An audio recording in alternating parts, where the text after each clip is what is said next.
Hello and welcome to the Weekly Stuff Podcast with Jonathan Lack and Sean Chapman. We are here as always to talk about stuff. This week on the show, we are going to talk about a lot of different things. Yes, we are. Let's see. We are going to talk about the latest episode of Twin Peaks at the end of the show, yes. Obviously, which was one of the best, right? Yeah, a real banger. Holy crap. Yep, we're going to talk about a couple of different games. Have you played Hellblade: Senua's Sacrifice yet? No, I have not yet. I will talk about that. We together will talk a little bit about Nier Automata, because I finally played it. We have to talk about that game. Yeah, belated review, but we'll get into that. We'll do like 5 minutes on Sonic Mania, because neither of us are done with it. We're recording this the Tuesday it came out, so we'll give it its full due next week. And we'll talk about some other stuff before we get started with housekeeping and everything else. Yep.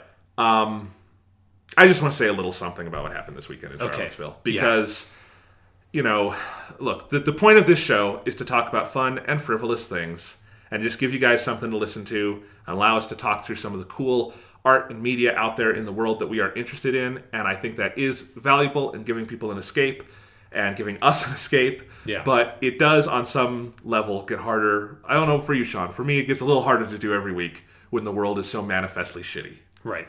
So all I want to say is, horrible what happened in Charlottesville this weekend. It is so sad. It is so destabilizing. As a person with any kind of decency to see what happened there this weekend. It is so destabilizing to see a young woman named Heather Heyer murdered by Nazis in the year 2017 in the United States, and to have the President of the United States not speak up for her, which means that I think every decent American, it is their duty to speak up for her. So in some level, I guess, we dedicate our silly show to her, to everyone who was hurt or injured in Charlottesville this weekend, to all the protesters on the right side of history in Charlottesville on the ground, all the organizers at UVA, and all the people in the state of Virginia. And I will just close my little words here with the last thing Heather Heyer wrote on Facebook, which was, if you're not outraged, you're not paying attention. Yeah. And I think she was right.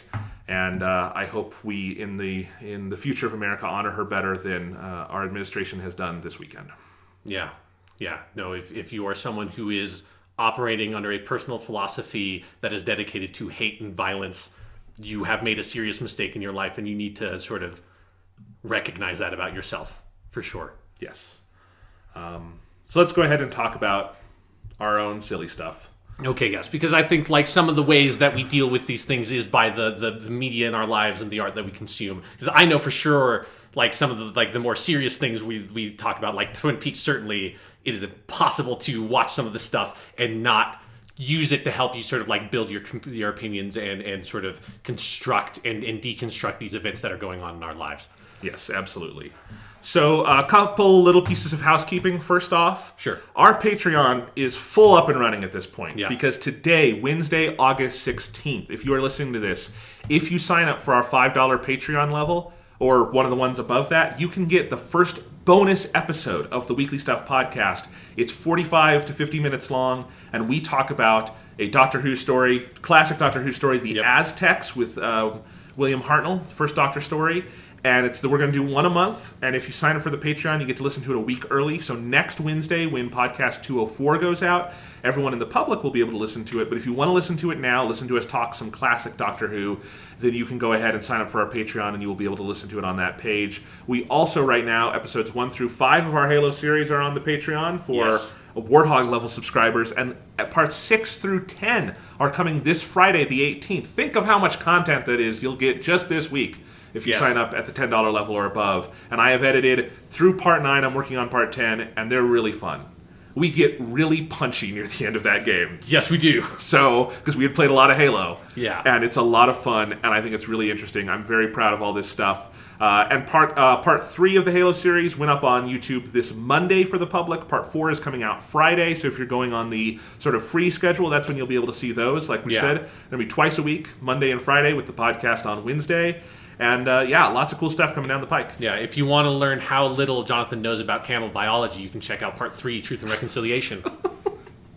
All right, yes, I do make a comment about camels. Yes, so you were lured in by a common myth. Yes. Perpetuated by the evils of our society. Yes. All right, so that's our little housekeeping. Let's go on and talk about some stuff. Sean, what's new in your world? So I've got a couple of little things I want to talk about because we sort of briefly mentioned this on last week's podcast, but kind of forgot to sort of talk about it more formally. Is I have gotten two Godzilla Blu-rays in. So this is a little section of Godzilla stuff for people who care, because everyone knows that I care a hell of a lot. So number one is the Shin Godzilla, which is the movie that came out last year, the most recent new Godzilla movie that we did an episode on in October 2016. That finally got its Blu-ray release through Funimation, and so I have that. It's obviously it's a very sort of it's a basic package. It's don't get this expecting like a huge number of like big features. They do have one sort of special feature that is a sort of roundtable discussion from a couple of people at Funimation. And most interestingly to me, they have one of the guys who is a sort of comic book artist that has done a lot of the art for the IDW Godzilla comics over the past 10 years or so. And hearing their discussion is pretty interesting. But other than that, like, it is the movie. But if you have not heard about this movie, I just have to like take the second to sort of pimp it out. It is so awesome. It is a fantastic Godzilla movie. It's one of the best, probably in my opinion, the second best Godzilla movie, right after the first one, obviously being the best one. But it is a brilliant movie. If you have any interest in sort of like modern Japanese society and politics and like bureaucracy and those kinds of issues, this is a must-see movie. It won a huge number of awards in Japan last year. Can I see your Blu-ray for a second? You can go ahead and take a look at the Blu-ray. Nice. But yeah, it's a brilliant movie. And then after you watch it, you can go back and listen to our podcast about it. And it is I will say this is a handsome package. I love the art. They give you a Blu-ray, a DVD, and a digital copy, so you can watch it to your heart's content. Yes, wherever the hell you are. Yes. Unfortunately, they don't give you a VHS, which I was disappointed about, because to me, that is the format that Godzilla lives on in my heart. Now, it does say there's a dub. Have you listened to the dub? There is a dub, yeah. Like, the dub is I think it's followable. Like, the thing is that, like, this is not... One thing to know is that this is not Godzilla versus Megalon or something. It is not a Godzilla movie that, like, is goofy and you want to watch, like, with the dub just to, like, be goofy. Because, to me, a dub movie is, like, you're either watching, like, a silly movie and so it's like, whatever, I'll just watch the dub, who cares? Or if, like, a kid is watching it, obviously you're going to want it dubbed into whatever their native language is. And this is not a kid's movie. Do not show this movie to a kid. They will, one, not understand it, and two, they will have horrific nightmares, because this thing it's disturbing on like a more like, it's not just like gory and freaky and like jump scares. It's not a horror movie in that way, but it is just unsettling in a lot of ways. One of the nice things about having the Blu-ray was when I rewatched the movie, I was able to just sort of freeze frame on the last image of the movie. So I'm not going to spoil what it is, but when we watched it in the theater, when it had the sort of limited release, obviously you couldn't, like, it's this shot that is really haunting, but you're not able to, in the moment, fully make out what you're really seeing and like all of its detail, because it cuts to black and go to credits. And being able to freeze frame on that image is like, holy fucking shit. Yeah. The last shot of this movie is amazing, and again, it will give you nightmares if you're like a 6-year-old, so don't show this to a kid. But the dub is kind of funny. One thing I will say that, like, I have kind of mixed feelings on, I don't think it's necessarily like a good thing or a bad thing, it's just a choice they made in sort of bringing it over in this format, is the movie has this stylistic thing of putting, like, when you're watching it, or when we watched it in the theatrical release, you know, we had like 5 subtitles on top of each other, because the movie has this like whole thing about Japanese bureaucracy that it will be like, okay, this is like, we're going to give you subtitles, like, this is the room we're in, this is like these 3 people in this room, and then like this is like this person is talking in English, so that person's talking in English has Japanese subtitles for the Japanese audience, and then but for the English audience you're having English subtitles over that, and so like there's like 500 subtitles on the screen. What they have done with this release is that they have there are still the subtitles in the sense of like you still have that information of who is talking and where they are, but they have taken out the Japanese subtitles and replaced them with English ones for those, so you don't get the stylistic element of having like the huge kanji characters on the screen, which I personally would have liked to have that, but it does like drastically improve the readability for an English audience, because like you can attest to this, like that image could be extremely crowded Yes. when you had to have all those subtitles on top of them. So again, I would have liked to have those personally, but obviously I also can understand Japanese, so it's less of an issue to me. We also, I should say, that is something that a lot of Japanese companies have just started doing with media, that because there's so much more of Japanese content getting out to the West, that might not have been Funimation's decision. That might have been Toho did that for Western releases. Yeah. And last year in theaters, that came so close on the heels of the Japanese theatrical release, they might not have done it yet. But a full year later, who knows whose decision that was. Funimation doesn't generally like to fuck with video like that, so who knows. But yeah. So that's like the one thing I noticed that is like slightly different, but again, it is not. Yeah, it doesn't ruin the movie. Yeah, no, not. Because again, like you are still getting that like effect of the like hilarity of just like, oh, this is the like second hallway next to the bathroom in the government building in this district of Tokyo. That's a very specific bit of information you're giving me. Because it is like it's an intentional bit of humor and satire. Yeah. So you're still getting it, just doesn't have the same visual impact as the original version does. I haven't bought the Blu-ray yet. I will say, you talk about this is a great movie. I've been starting to think about, in 2 years' time, I'm going to have to make my best of the decade list for films. Okay, yeah. Which I know it's a ways off, but it's close enough in the overall arc of the decade that I have to start getting ready for that. Right. And I think at this point, Shin Godzilla, I think, is one of the top 10 that might be up there. It is certainly for me, but I actually don't see as many movies as you do. Yeah. But I think it is one of the great, certainly, pieces of world cinema of this decade in film, and you should see it if you have not. And people, when the Blu-ray came out, I had to see another round of reviews being like, why is there not more Godzilla? Why do people talk so much? And I just want to bang their heads against the wall. It's a brilliant movie. People should check it out again. Because obviously we talked about it when we saw the limited theatrical release, which not everyone would have been able to do. So if this is your first time watching the movie, I highly recommend going back and listening to our podcast on it, because I thought that was a very good one. I also had a written review on the site that I forgot I wrote. But I found it the other day. Yes. That is definitely a movie that, like, after you see it, compels you to process it in some way, for sure.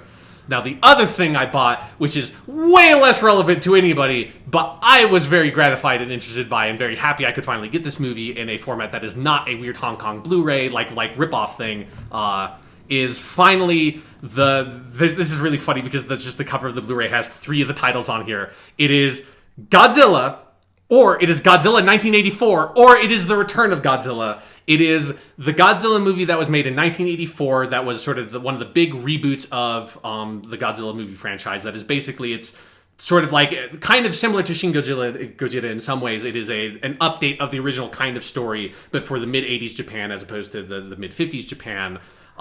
It's not necessarily the best Godzilla movie ever made, but I think it is a very good one. But one thing that was sort of important about it to me was that this movie was impossible to get forever. And then last year, I think in October, it was around the time that Shin Godzilla came out, they finally put out a Blu-ray release of this, and it just took me a while to get around to being like, I should just buy this. Like, why? Like, I own so many of these Blu-rays. I have this terrible, terrible bootleg DVD of this movie with like burned in English subtitles that doesn't even have a main menu screen or anything, and like the aspect ratio is slightly off, and it's just like bad. I should just get this release. So this is, if you have gotten any of the other sort of recent Blu-ray releases of Godzilla, it is of that same sort of quality. It's not necessarily the most amazing thing. It doesn't have a billion special features on it, but it is a very functional version of the movie that has decent video quality. It doesn't have a huge restoration, but it is much better than any quality you'd probably be able to find on the internet or on a bootleg DVD. And it does have an English dub. Unfortunately, what it doesn't have, and I knew this when I bought it, but there was still a weird part of me that was thinking, like, maybe this is what they meant by English dub, and they were just wrong on the Amazon page, is this movie, in its original American theatrical release, did have edited scenes where they put in the guy from the English version of the original Godzilla movie, Godzilla King of the Monsters, Raymond Burr, playing his character from that movie of the reporter that's just telling an American audience the things you can very clearly see on the screen, because apparently Americans couldn't watch movies in 1954. I don't know why they had to put him in there. No, they couldn't. Yeah. Films of that era. Okay, sure, yes. But so Roger Corman, who brought the movie Godzilla 1984 over for the American theatrical release in 1984, shot scenes with Raymond Burr playing that character as kind of a joke. Unfortunately, those scenes are not on this Blu-ray because that version of the movie is owned by a different production studio and all this stuff. So it does have an international dub of the movie, and this is one that, like, a kid would have no problem watching this Godzilla movie. So like if you want to throw this on for some kid, if you just have the Blu-ray and show them the dub, it's a totally fine, normal like English dub of the movie. It just doesn't have those like other weird extra scenes edited in, which ideally you would have that version on the disc as well. But as an extra, basically. Yes, as an extra. But I will take what I can get because again, now every Godzilla movie is very easily available on either DVD or Blu-ray, except for my second favorite Godzilla movie, or I guess second favorite, whatever the ranking works out now with Shin Godzilla. Godzilla vs. Mechagodzilla is still only available either on my VHS tape that I own or a DVD that you can buy on Amazon for about $600 from a used DVD store, because they made one fucking printing of that DVD for the 50th anniversary special in 2004 and have not released that movie again since, and it's driving me up the fucking wall that like we have Godzilla 1984 finally on Blu-ray, but for whatever reason this company cannot get the rights to Godzilla vs. Mechagodzilla.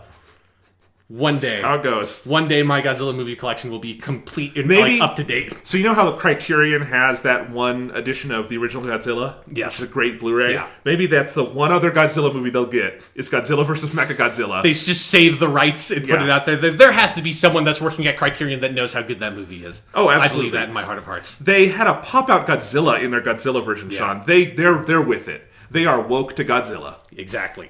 So yeah, All right. That's my Godzilla home video release news. If you're someone who's interested in picking up Godzilla movies and you've been or just curious about watching that specific one, because if you ever were like, I kind of want to see that, it was basically impossible to see. Now you can see it if you want to. Nice. Speaking of home video stuff, I bought a new TV finally. Congratulations. I have owned the same 40-inch 1080p TV since 2011. Yeah.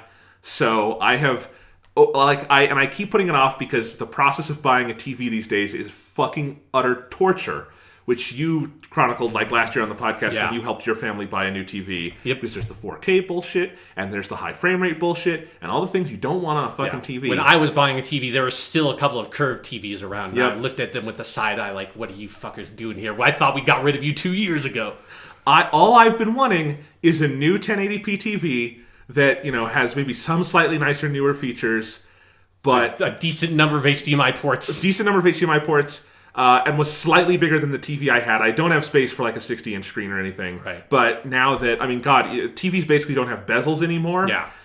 So I could just fill the bezel space with screen. So I got a 43-inch TV. I found this was great. I actually got an email from Best Buy. I'm like on their ad list, I guess. And I don't normally look at those, but it said like sale on like 43-inch TVs or something. I'm like, huh. That's why I looked. And I wound up in the store finding a Toshiba 43-inch TV, 1080p for $250. Nice. That's it. One of the best purchases I've ever made. I was so happy. It fits in my space perfectly. We did have to put some little like wooden planks under the feet just so it would be a little higher, because that's the other thing is a lot of TVs now come on feet, not stands. Yeah. And because of also the bezel thing, they're lower, and I just needed a little higher to fit where the old TV was and everything, and kind of my speaker setup. But it's great. Like I did not realize that, in 6 years my old TV had worn out a little bit. It didn't look as good as it once did. Also, like, TVs just kind of look better now, even if they're still 1080p. And also, like, Toshiba, they don't fuck around. This didn't have any high frame rate bullshit. This didn't have any... It has some weird different picture modes, but none of them are, like, egregious, and I can just pick the one I want. And I set everything to 0. And I was like, no, don't mess with the color, don't mess with 0. And put the brightness up and all that. It looks nice. And it's been a lot of fun. It didn't even have any... It doesn't have any smart TV stuff. But it does interact with my HDMI devices better. Like my Apple TV, it will turn on everything. TV receiver, Apple TV, and it'll turn it all off. That's nice. This TV can interact with that. And I think I can set the PS4 to do that, but I haven't yet. So it's nice that it does all that. But I've been enjoying it. It's bigger enough that I see the difference, and it's like, oh, this is cool. That is the absolute best thing. Like that, 2 week or so period of like getting the new TV, and you're like, every time you sit down in front of you, you're like, this thing is gargantuan. Yep. Even if it was like a 0.5 inch increase in the screen size, you'd still just be like, this thing is so huge. Because then you have like the other thing of, sometimes because when my parents go on vacations, I get to use like the super nice TV that they have, and then when they come back from their like cruise, I have to go to the basement and use my older TV, which is a totally fine TV. But I was like, this is tiny. This is like playing a video game on a postage stamp. What the fuck? What has happened to my life? Yeah, no, it's very funny, but I've enjoyed that. Just seeing things in slightly nicer picture quality. I think because my older TV also was kind of dim by the end of its life, so this is nice and bright and everything. And I've played a couple different games on it. Actually, the first game I tested on it was Mario Kart 8 Deluxe for the Switch because you get high frame rate, 60 FPS. And it's a super colorful game. Right, yeah, the color pops. Yeah, so it was a really nice way to test it. That looked amazing. But then I also put on my PS4, and I had actually the night before stayed up till 3 in the morning finishing Hellblade, Senua's Sacrifice, which I assumed would look great on my TV, but I'd finished it, and that game scarred me deeply. So I didn't quite want to start another playthrough of it. Sure. So I was like, well, what do I have in my PS4 that I can test out? And I turned on Hitman. Yeah. And I have played so much Hitman in the last 3 days. So good on my new TV. One, that game looks great. Yes, it does, more than I kind of remembered, and very like I went into Sapienza because that's the nicest looking level, and I've done like 5 different escalation contracts in Sapienza because it just looks so nice on my TV and it's so much fun. I've now hit level 20 mastery in Sapienza basically through escalation contracts. Sure, yeah. And you know what? I had not played a lot of the escalation contracts before. That's my new favorite thing about Hitman. They're really good. The main levels are fine and I like them. But for replayability, like those challenges where they give you like 5 increasingly difficult challenges and they let you really play with different spaces in the level, particularly Sapienza, where a big portion of that map is not used for the main assassination mission. I really like the escalation contracts because they take you all over. My favorite one was one where you have to dress up as a priest to kill someone. So I would start every time in the church morgue and go out, and I was describing this to Thomas, and I sounded like a crazy person, but it's totally true, is where I knew the priest was going to come out this one door, so I would go into the confessional booth, get a combat knife, which was my smuggled in item, and then go wait for him by this door, stab him in the gut, take his priest, uniform, and then go stab the other guy and escape. And it's been fun. I've also realized that, one, I'm really bad at Hitman, which is actually a fun way to play it sometimes. Sure, yeah. Where you just let things go to shit and get out, an AK or something. I also realized it is kind of fun to go full Rambo on these levels if you want, or I think a better comparison is John Wick, because you totally wind up... He has like the John Wick reload thing, where he just like... flips the clip out and then puts a new one in, and I would constantly be doing the thing where I'd have my pistol and do the shot to the gut, shot to the head, which is what John Wick is always doing. And anyway, this is all to say, I did go back and do the main assassination mission in Sapienza again, thinking I was going to do some more challenges. One of my plans fell apart. By the end, I had killed 97 people. Congratulations. Yeah. It's a fun way to play it. It's a fun, disturbing, weird thing. Did you find any, of the spots where they, pile the body bags and it was just, 50 people, just, 50 body bags just piled up, and you turn that corner and see that, you're like... Ooh. I did not. I was not able to find that, but I will tell you this. I did get to a point when I was escaping where there were no people with guns left. I had killed every guard on the map, and it was just the terrified people. And at that point, I had the, on that map, you can get that, what's it called? The little knife, circumcision knife? Yeah, the, amputation knife. Yeah. And I had that, and I was just stabbing civilians on my way to the boat.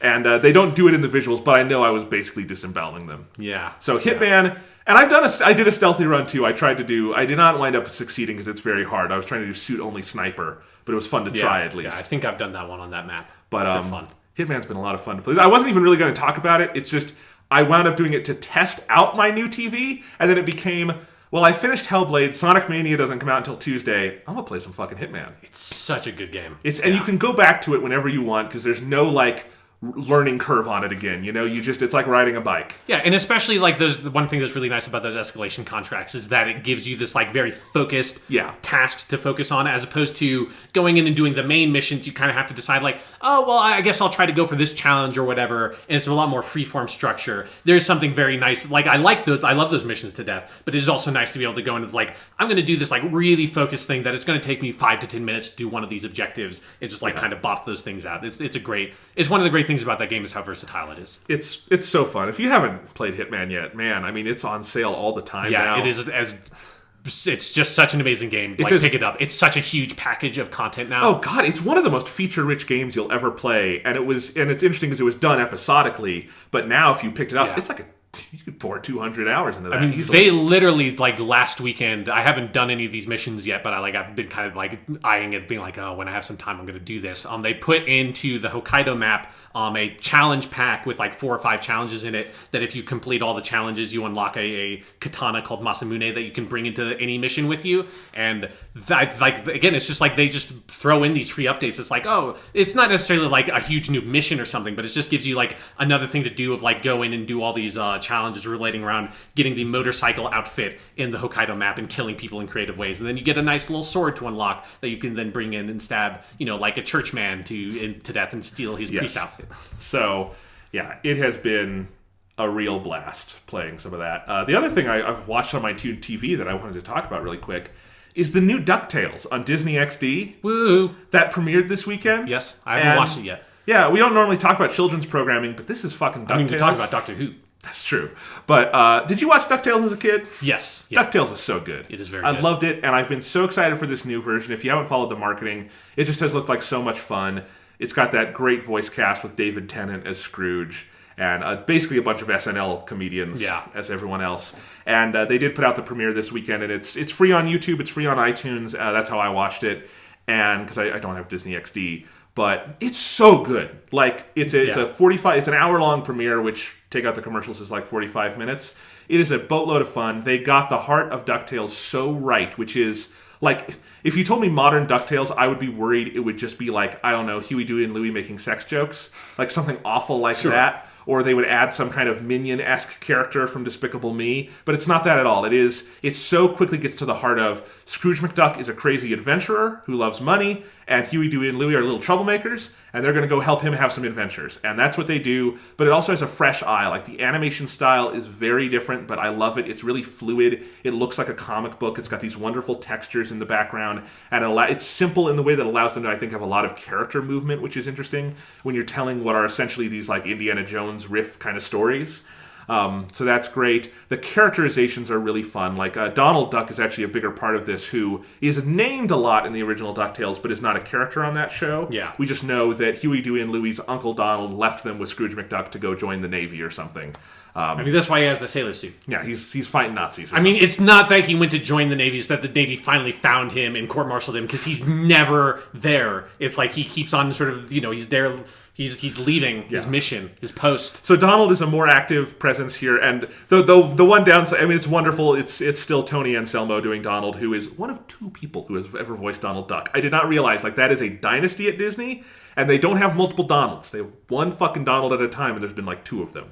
But anyway, Tony Anselmo has been doing this for a long time. His voice is a little bit, even for Donald, little too garbled to quite understand, but you get used to it because Donald does have a lot more dialogue than he usually has, but it's a lot of fun.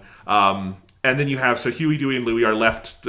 Scrooge basically needs to babysit them. Scrooge is cantankerous and doesn't want to babysit them. Huey, Dewey, and Louie wind up causing some trouble in Scrooge's garage where he has all these like artifacts, and then they wind up going on an adventure and learn the power of love or something. Sure. But it's such a fun story. One of the best things you'll notice right off the bat is that Huey, Dewey, and Louie in the original show were basically one character. Like, they had one voice. They were kind of interchangeable. Here, I mean, they're played by 3 great actors. You have Ben Schwartz, the guy from Community, I'm forgetting his name at the moment, and then Bobby Moynihan from SNL. And I'm so sad I'm forgetting Abed from Community because that's horrible of me. Danny Pudi, there we go. Okay. It's on the tip of my tongue. And they all have like a different personality. So Danny Pudi plays Huey, I think, and the one with the red hat, and he's like basically the know-it-all. And then you have Ben Schwartz as Dewey, who is like this, super adventurous kind of guy who never listens to reason. And then you have Louie is the Bobby Moynihan character, who's sort of more of the normal one. But I love that they have different characterizations. They play off each other and Donald and Scrooge in different ways. And then have I think it's Kate Micucci is playing Webby, the little girl duck, who in the original show was kind of like the annoying baby of the group. And they didn't really give a lot of characterization to. She's really fun here. I love Kate Micucci, and she's great as that. I forget who's playing Launchpad, but Launchpad McQuack, who you will remember was not just on DuckTales, but also on Darkwing Duck. Yes. Who apparently is going to be in an episode later this season, Darkwing Duck. Oh, awesome. Which is an awesome idea. I love that crossover. I don't think they ever did a crossover with like DuckTales and Darkwing Duck in the day. I don't think so. So that's a fun idea. But anyway, Launchpad is so fucking funny in this. He's very much like a fringe character who comes in to make a joke and then leaves, kind of every few minutes. But he is absolutely hilarious. And then at the heart of it, you have David motherfucking Tennant as Scrooge McDuck. And good God, he has so much fun being so Scottish. Mm-hmm. He is so Scottish in this episode, or in this performance. Like, as Scottish as he is in Broadchurch, just less angry. Sure. Like, less sad about the world. I think he has to be, by, like, law to be on a children's show. Yes. Less, like angry at the world and at himself than in Broadchurch. And he's so much fun. And, David Tennant has this inherent likability that his Scrooge is never going to be quite as rough around the edges as Alan Young's was, who, Alan Young's Scrooge was amazing and wonderful and awesome. This is slightly different, and that's good. It's its own thing. But, if DuckTales gave us nothing else than an opportunity to just listen to David Tennant play Scrooge McDuck every week, I would be all in on that. And it's so worth it. He is so wonderful in this. And not like slumming it in a kid's show. Right. He is having a lot of fun. And I love how omnipresent David Tennant is these days. Yeah. He's in everything. I just love the guy. I saw it. He did an interview with Stephen Colbert where he read Trump tweets as Scrooge McDuck, which was fucking hilarious. Mm-hmm. Anyway, I can't recommend the show highly enough. It is a ton of fun. I watched this on the same Sunday. I watched this and then Game of Thrones and then Twin Peaks. Well, that's a great three-parter there. Great three-parter. Game of Thrones, which had a good episode, was probably the least interesting episode of TV I watched that day. DuckTales is really, really good, and I'm kind of sad they did this as like a pre-premiere. The show doesn't start airing normal episodes until the end of September, but I am excited to see more, and I will have to follow this kid's show. Apparently Disney XD is doing a lot of fun, interesting shows. I hear about people loving shows on that network a lot. They do Star Wars Rebels, so I watched that one. So anyway, I'm glad they're doing some new DuckTales, and this show does not feel like it's cheap cashing or anything. It feels like, there's no reason not to tell new DuckTales stories. It's kind of, you can do that as much as you want. It's just a story about ducks having adventures, and this is a different take on it, but very true to the spirit of the original, and the theme song is as catchy as ever, which is to say, it is still in my head after 2 days. I mean, you like, just talking about DuckTales, the theme is stuck in my head. Like, when you said the word DuckTales, or words DuckTales, it's just intercapped, isn't it? It's just one word DuckTales. Yeah, it's one Tales. So, like, the theme song immediately stuck in my head. I've just been humming it in my head while you've been talking the whole time. The title of the premiere is just woohoo, which I think is perfect. So yes, I saw we're going to get the Beagle Boys in episode 4. So fantastic. There you go. Love the Beagle Boys. Anyway, DuckTales was like my show as a kid, so this is... I was more of a Darkwing Duck boy, so I think that I will have to at least check in for that episode. That's gonna... I can't wait. I wonder who they're gonna... Because they kind of have some notable comedian or actor in every part. Because Darkwing Duck, I think he was just Jim Cummings, so they could probably get him back again. But I wonder if they're going to have a fun actor for Darkwing. Anyway, I'm excited to see what that Michael is. Fassbender. And he can be full Irish. Yes. For it, right? Yes. Okay, that's going to be that's like the Christopher Nolan Darkwing Duck? Just in your mind, just hear Michael Fassbender say, "Let's get dangerous." Oh, God. Yeah, that's terrifying. Right? It's real good, huh? Yeah. Anyway, you want to talk about some video games, Sean? Sure, let's talk about some video games. All right, so we will go kind of least we have to say to most we have to say. Okay, sure. I think I know which one's going last then. Okay, so we are going to talk a little bit about Sonic Mania, just pre-review because we have not finished it, but we'll just give some first impressions. Full review next week. That'll probably be our main topic. I'm going to talk about Hellblade, which you need to fucking play. I'll get around to it. You have to. I'll get around to it at some point. Okay, it's oh my God. And then we will talk about together Nier Automata. Yes. We're not going to do like 3 hours on it. It deserves more, but we'll do what we can. But we have limited time today. So anyway, Sonic Mania came out today. You're playing it on PS4, I assume? Yes. I'm playing it on Nintendo Switch.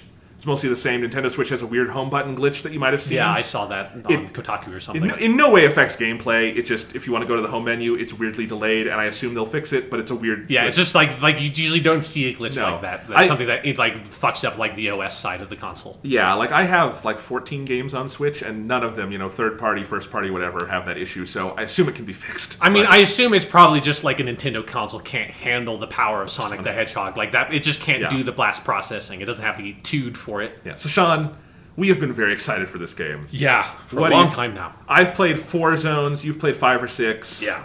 What do you think of Sonic Mania? I think it's amazing. Like it's so good. If you have any tiny shred of love in your heart for the original 3, 4, however you count Sonic and Knuckles, but the Sonic 2, Sonic 3 Knuckles, and the Sonic CD, let's definitely put that in there as well because it's using a lot of elements from that. If you have any love in your heart at all for any of those games or all of them, like you have to play Sonic Mania because it is such an amazing, like both throwback and evolution of those games because it I mean, just like immediately it starts off the bat where it opens with the opening from Sonic the Hedgehog 3, which is Sonic 3 is my Sonic game. Like that's the one we owned on the Sega Genesis, whereas like we rented 1 and 2, and so I played Sonic the Hedgehog 3 to death. I have seen the opening to Sonic the Hedgehog 3 more times than I would like to think about.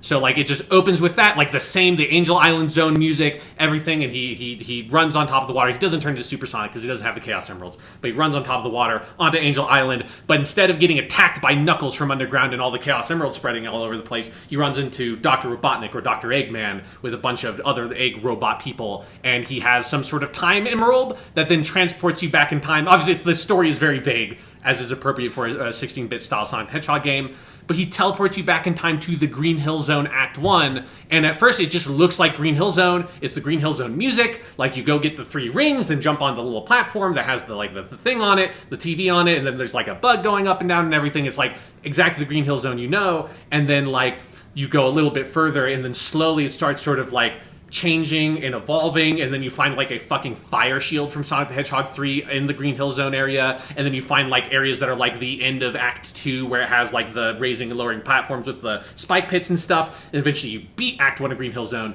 and you go to Act 2 of Green Hill Zone, and it's all different, like the music gets remixed, and it's like throwing in all these different crazy elements from all the different Sonic the Hedgehog games, including new things that they put in, like so if you jump and hold down the jump button, you will like fall to the ground faster and do an immediate spin dash, which is a new technique they put in there. And so there's all these little elements like that like have evolved, and then you go to Chemical Plant Zone after that, and that's amazing, and they do similar things that has Act 2 of Chemical Plant Zone is unbelievable. Yes, and we will not talk about that boss fight No. if people have not played that game yet, but holy fucking shit, the boss fights of this game are amazing, and yes. The boss fight at the end of Chemical Plant Zone Act 2 is fucking unbelievable what they do. Oh, it's so great. And then you get to Studiopolis Zone, which is the first new zone, and that's where they just go utterly bonkers. It's basically this like whole new insane version of what like a casino level would be in the old Sonic the Hedgehog games. Studiopolis is so good. And it's just like, every little tiny shred of this game I am absolutely in love with. Like, obviously, like if people have been listening to this podcast for a while, you know I love Sonic the Hedgehog. I love those old games in particular,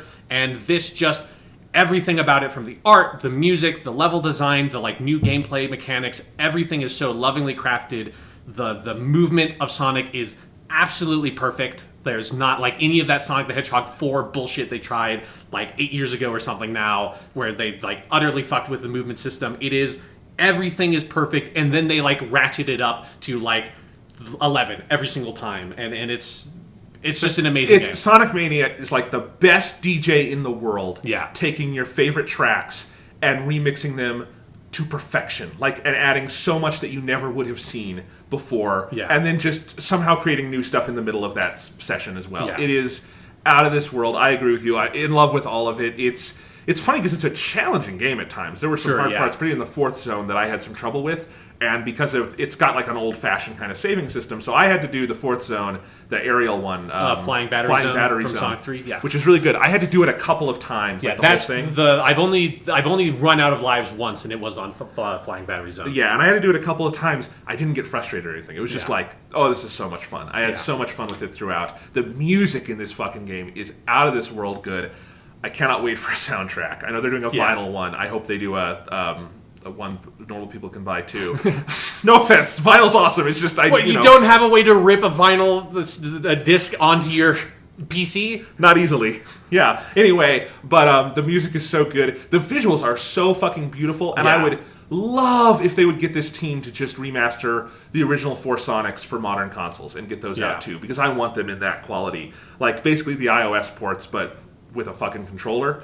Like, Sure, yeah. Because this game looks so good. I'm playing it on Switch, and this is like the rare Switch game where it looks great on the handheld, and I love playing it. I've played one of the zones through that way, and it was great, controlled wonderfully. But I kind of feel like I need to play it on the TV because it just, at least the first time through, because it looks so vibrant and colorful and beautiful, and then the sound is so good. But I've loved it. We're definitely in an age where like retro throwbacks are a thing, and we get a lot of these, and you can trace that back as far as like 10 years ago now, Nintendo doing New Super Mario Bros. Or something. Right. And some of them are great. Like, I love New Super Mario Bros., at least the first one, and that eventually got stale. And there's ones that are original but have throwback elements like Shovel Knight or something. I think the highest praise I can give Sonic Mania is that this doesn't feel like someone recreating Sonic. This feels like pure original from the tap Genesis Sonic. It's the real deal. And it's just a really, really good, kind of insane version of it. Yeah, it is definitely like Sonic Mania is absolutely the perfect title for it because it has that, like, you can feel the passion and love for Sonic the Hedgehog that franchise inspires in people, like it inspired in myself when I was a kid. And it's just like you feel that energy so purely in that, and like particularly that love for that era. Like it has the people have probably seen, if you've seen any of the trailers, the opening animation that they have done for the game, which takes a lot of that kind of like Sonic CD style, but then also mixes in like some of that like crazy Japanese or like European Sega Genesis box art that just like weird abstract shapes and shit, and like puts that in there, and like just like tip to toe, every single piece of this game is filled with love for those old games, but also like it's not just love for them, it's this like really powerful, incisive knowledge of what those games were and why they work and why people love them, and it has that sort of like self-reflection, and it improves on so many of those elements and puts so many insane, fascinating new mechanics in there and like interesting spins on old levels. I love the way that it will like in the middle of that, like those Green Hill Zone or Chemical Plant Zone or like Flying Battery Zone levels, they will just like, it feels like they're like quoting level design, that like you will like, you're like going like in this crazy alternate pathway of like all new stuff you've never seen before in those older games, and then all of a sudden you run into an area where like, I know this exact series of jumps, like I know this exactly, and you do it, and then you end up in a totally new area, and it's this really fascinating feeling if you play those old games and know them really well. There are parts of this game that are just like an out-of-body experience when you are flying around and crazy things are happening, and the sights you're seeing and realizing, like in Studiopolis, there's this part where you're literally blown up with some popcorn and then thrown out the top. Yes, yeah. And just like the series of things that will happen to you and the crazy visuals you will see, it takes your breath away. Yeah. It's a hell of a game. I'm having so much fun with it. $20, this thing's a fucking steal. Yeah, because you have Sonic and Tails, Sonic, Tails, and then Knuckles. So it has like the full playable cast from the Sonic 3 and Knuckles stuff, and then obviously you have all the Chaos Emeralds you can get. Have you gone to any of the Chaos Emerald special stages yet? Yes, I've only they're the like, because they're two special stages. They have the Sonic 3 ones with like the blue spheres, and then there's like the almost like Sonic R style, like you're racing and try to catch up to a UFO. I've only gotten one Chaos Emerald, but I've done two of those UFO ones, and I did do one of the Sonic 3 get the blue spheres thing. So I will. Right now, I'm just focusing on doing one playthrough and like seeing the game. Yeah, that's the way to go for the first time. But there's a huge amount of replayability. Is what I'm trying to say. Because I'm playing it with Sonic and Tails. Yes, that's the right way to play it the first time through. Right, and then I definitely want to do a Knuckles playthrough. I want to see what Tails on his own is like a little bit. Yeah, and I do want to get all the Chaos Emeralds at some point because it's going to be fun. Yes, and I'm sure there will be walkthroughs for it within a few hours of now. Yeah. So anyway, there are a huge number of weird like little unlockable things, because it took me a while to figure out what doing the Sonic 3 stages, the blue sphere ones, unlocked for you, because at the end of those you get a coin instead of a Chaos Emerald, which is what you would have done in Sonic 3. But those coins, as you unlock them, because the reason why I didn't know is because you only unlock them once you dump back to the main menu. So it was after I lost all my lives on Flying Battery, I dumped back to the main menu, and then all those special stages I had done and gotten all these coins, it unlocks all these different things where you can play the game with the like peel out mechanic that is in Sonic CD, or you can play it with the sort of like double the shield thing you can do in Sonic 3, where if you jump and press jump again in the air, you have this like brief moment of invulnerability. So and that's like only like the handful of unlockables I got for a handful of coins that I've gotten so far. So there's definitely feels like there's a lot of stuff in this package that I don't even know about yet, and that's one of the most exciting things about it. How cool is it to be this excited and enthusiastic about a Sonic game in 2017? Yeah. It feels so good. It's the best feeling in the world. It's like when we talked about Sonic Generations, and I think this is better. Yeah, me too. Just being like, Sonic is great. Sonic is great, and it's also so unique because there are so many 2D platformers that ape the Mario kind of like design language, and that's great, obviously, because Mario's a great franchise. But Sonic has such a particular formula and a particular like feel and the sense of momentum and movement and that kind of stuff that no other video game franchise has ever really been able to do. The few that have tried have generally failed. Even the other Sonic games that have tried, like Sonic the Hedgehog 4, have failed. So it's just a surreal experience to revisit this concept of this kind of very specific 2D platformer that people don't really make anymore, and see like these people that understand it so well being able to evolve those concepts from past what was capable on the Sega Genesis, and like imagine like what if you could like take this like basic style and fundamental version of a platformer, but make it with all the abilities we have in 2017 in terms of video game development is an amazing thing to see. Amazing, and I cannot wait to talk more about it next week. Yes, we'll have a full thing next week, I'm sure. All right, now I'm going to talk about Hellblade: Senua's Sacrifice. Okay. This is a game from Team Ninja, British developers, who previously have developed... I have not played their other games, but you've played some of them. Like their first thing was Heavenly Sword, which was that sort of like Ninja Gaiden-esque character action game on the PS3. And then they did Enslaved Odyssey to the West, which is a game I hear so much good stuff about. It's like a kind of a sleeper hit in like 2009 or 10. And I always I've been meaning to go back and play that game since like 2012 when I first heard about it, and have never gotten around to it. But their last game before Hellblade: Senua's Sacrifice was the Devil May Cry sort of reboot game that a lot of hardcore Devil May Cry fans kind of poo-pooed, but I think that game is fantastic. So they are definitely... It is Ninja Theory, by the way. You said Team Ninja. Team Ninja is Ninja Gaiden. Okay. It is a very easy mistake to make. Okay. And I do not blame you, because they make very similar kinds of games as well. Yeah, Ninja Theory. Yeah. And I'm going to have trouble talking about this game because it is maybe the most unique gaming experience I have ever had. So Hellblade: Senua's Sacrifice, it's on the PS4, it's also on the PC, it's a $29.99 game, and one of the stated intentions with the game by the developers is to try to fill a space between like, your $15, $20 indie games, like a Tacoma, like we talked about last week, and your big AAA games like Assassin's Creed that are $60. Like the same kind of production values, but maybe smaller, more intimate, more immediate, and for a cheaper price. And you don't have to like throw microtransactions and a billion other things in there to try to justify the production cost. So Hellblade is $29.99, which is, I think, an absolute steal. It took me about probably 9 to 10 hours to finish. And it is just the game. It's just the campaign. It does come with a bonus video like on the making of, which I have not gone in and watched yet, but that is a nice little bonus, almost like a DVD extra that they give you. Cool. But it's just the game. The game does have some combat, but it doesn't have like you go in and buy weapons and have a skill tree and all that. It has, some puzzle stuff, but it's all within the environment and whatnot. One of the best ways I can describe kind of the gameplay of it is it's Naughty Dog to some degree, it's Dark Souls to some degree, it's Ninja Gaiden to some degree with some of the challenge, but it is also completely and utterly its own thing. And one of the best ways I can describe my reaction to it is I got it on Friday, and I got it the previous day. PSN download speeds took like 24 hours. But anyway, downloaded, I played it Friday morning for about 2.5 hours, and then I had to stop because I was close to having a heart attack. And I'll tell you why in a minute. And then I went away and did something else. I started again about 7:30 at night, and I just finished the game. And I went until like 3 in the morning, and I could not put it down. And the thing is, I would not necessarily recommend playing it that way because it is brutal and punishing, not necessarily in difficulty, but in what it does to you as a person. But I could not fathom like coming in and out of this game like I would other games. Because what Hellblade is about this game goes emotionally and thematically to places I have never seen a video game breach before, at least in a long-form kind of thing like this. Because Hellblade is set in sort of Norse times. It's got like there is more to like the research of like who Senua is, what tribe she comes from, all that stuff. Right. I didn't dive into it. That's not in the game, but you can go into it like it's a researched game and all that. But like there's some of the like this game's version of audio logs is one of the voices in your ear telling you stories of Norse mythology, which is amazing and awesome and wonderful. So that's kind of the setting that we have here.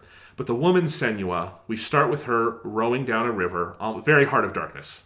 like Joseph Conrad kind Sure. of thing. Yeah. And she's going down a river. She has the decapitated head of her boyfriend, Dillion, on her, like, just tied to her waistband. I mean, we all carry the decapitated heads of our former lovers, don't we? This game would argue we do that metaphorically. Yes, we do. Anyway, on her, like, waistband, because she is on a journey to go try to bring him to Helheim and find Hela, basically, and try to free his soul. Oh, from Thor Ragnarok. Yes, and Hela, not Kate Blanchett in this game. Oh, okay. So not that fun, happy... No, okay. no. But anyway, because the way that Dillion died, his soul is basically trapped in Helheim, and she wants to go free him. Senua also has some kind of psychosis. They have no word for this in Norse times other than the darkness within her, but she is basically schizophrenic and has other issues. And the way the game illustrates this is, as I said, you start rowing down a river, and you're not controlling it yet other than like the camera. It's doing the credits. And the game recommends you play it with headphones. And I need to stress, if you don't play this game with headphones, you're not playing the game. Okay. Like this game was recorded with binaural audio. It is intended for a 2-channel stereo experience in your ears, because that's how all the dialogue and the sound design was recorded and whatnot. And this is not just the best use of sound design I've ever heard in a video game, bar none, but also the most innovative. Because what it does is sound is as big a part of this game as any visual, any control input, anything like that. And I don't think I cannot say that about any other video game I've ever encountered. Because from the beginning, you are having basically a little cacophony of voices in your ears, and they come from all over, and so the binaural aspect of it is really important. I plunked on my PlayStation wireless headset, which is a really nice set, and I turned off the virtual surround sound, so it was just the 2-channel thing. And it's terrifying from the beginning because it's trying to simulate what this kind of psychosis is. And you have one voice who is almost like a third-person narrator who's addressing us and telling us what Senua is doing, who is always situated like right below your left ear. And so by the time she finishes going down that river, the voices in her head have told us and told her that she is going to die from this, that she probably wants to die from this, that she is trying to do this before this psychosis takes over her, and a lot of other dark things. And then you're off to the races. And in part because of that sound design, in part because of the way this game visualizes its world and what it does with combat and what it does blending reality, it is an out-of-body experience. It is so intense. I take anxiety medication in part because of anxiety, but because one of the things that manifests psychosomatically with me is like a breathing issue. And I realized about 2 hours into Senua's Sacrifice that I was frequently not breathing while playing the game because it was so intense in so many ways. And half of that was the game, and half of that is I forgot to take my medication before playing this game. And I need to tell you, that should be a warning on the box for this game. If you have some kind of antidepressant, don't forget it before playing Senua's Sacrifice, because it is legitimately intense. Like, this game has a notice at the beginning that, this was developed in tandem with neuroscientists, and if you have had experiences with psychosis, this might be a triggering experience. And that message is not there flippantly. What this game is diving into is real and intense and painful, but it is also ultimately an uplifting and beautiful and powerful experience in so many ways. Because the story of this game, as it goes along, I would say, there's a possibility, I don't know if I've ever felt as connected to a video game character as I did to Senua by the end of my playthrough of this game. Because you are in her head, you are with her. The game is mostly a manifestation of things going on in her head. It is not a real fantasy story, I would say. And I don't know, you might consider that a spoiler, but I think you'll figure that out about 5 minutes in when the voices start talking. So everything it's an expressionistic work. Everything is coming from her psyche in one way or another. And that is a really powerful thing to realize as you play this game. And so by the end of it, you have explored her story from so many different angles, even though you are on this dark hero's journey to get to Helheim. It gets into her past in interesting ways. There's a segment near the end of the game where you have to do these 4 sort of quests that take you to different places and into her past and psyche that I think is the heart of the game and one of the best things I've ever seen in a video game, period. And, you realize that this is the story of a woman who has been outcast and abused and mistreated, and she obviously has something mentally off in her, as many, if not most of us do, that was exacerbated by forces outside her control. And this story ultimately, to me, Like, if you feel like it sounds too dark to play, that might be true. It's a really hard game to play. And it's not a fun game. It's just not a game that is in any way intending to have a fun time with you, even though I think it does very interesting things gameplay-wise. Ultimately, I do think this is the story of a woman finding her own identity and confidence again. And, just the way, like, it does the voices in her head for, like, half the game is a lot of, like, whenever you get into a fight, it's all and you take one hit, it will be like, oh, no, she can't do this, she's too weak, she's too vulnerable. And, of course, those are all parts of her. And so it so nails that part of any kind of, like, depression or anxiety or not that I can imagine the kind of thing they're showing off here, which is, like, schizophrenia, but that idea of this dissociative elements in your brain that are constantly trying to pull you down, and Senua is trying to fight through that. And the internal struggle this game illustrates is so powerful. And how it does that through not just the sound design, but the game design is incredible. Because there's actually, as long a game as it is, 9 to 10 hours, there are a lot of different gameplay systems going on in it by the end. One of those is combat, and I don't think the game overdoes the combat. There's actually relatively little of it over the course of the game until near the end, where there is more, for I think good reason. But the way the combat works is it's pretty simple. You've got like a heavy strike and a light strike. You've got a block, and you've got like a dodge, and you've got a little melee that can like get a shield away. And the combat scenarios are all like, you don't like go through the world and happen upon someone and fight them. The game will sit you down and say you're going to have a fight now. And they're almost always, they feel like some kind of manifestation. And the way those fights go, because of like the heaviness of the swords and like how hard they will hit you and how hard you can hit them, and how every encounter is kind of even by the time you get good at the game, every encounter feels like an absolute skin of your teeth thing. It is just the most intense shit. And by the end of every combat encounter in this game, I was breathless, realizing I'd been holding my breath. But also like the way Senua does at some point, I wanted to just like yell like a primal scream, like I got through that fucking fight. And it's an amazing feeling that, as someone who does not actively play like Dark Souls or something, I don't know if I've ever felt with a game before. So all of that's amazing, but honestly, more of the game is this environmental stuff where, like, to get through doors, you'll have to work with runes, and, like, there'll be this rune on the door, and then you have to go find it somewhere in the environment, which is a really interesting mechanic. So, like, the way they do puzzles, sort of like the closest analog I can think of is a Naughty Dog kind of thing, but those are often more mechanical kind of puzzles. This is more spiritual, visual, in the world kind of stuff. But I found it consistently fascinating. There are whole parts that remind me of almost like a Legend of Zelda dungeon, like a 3D Zelda dungeon, that are like without the combat, that are just very good and very smart and interesting. But all of it is pulling you through and doing something to advance Senua's internal arc.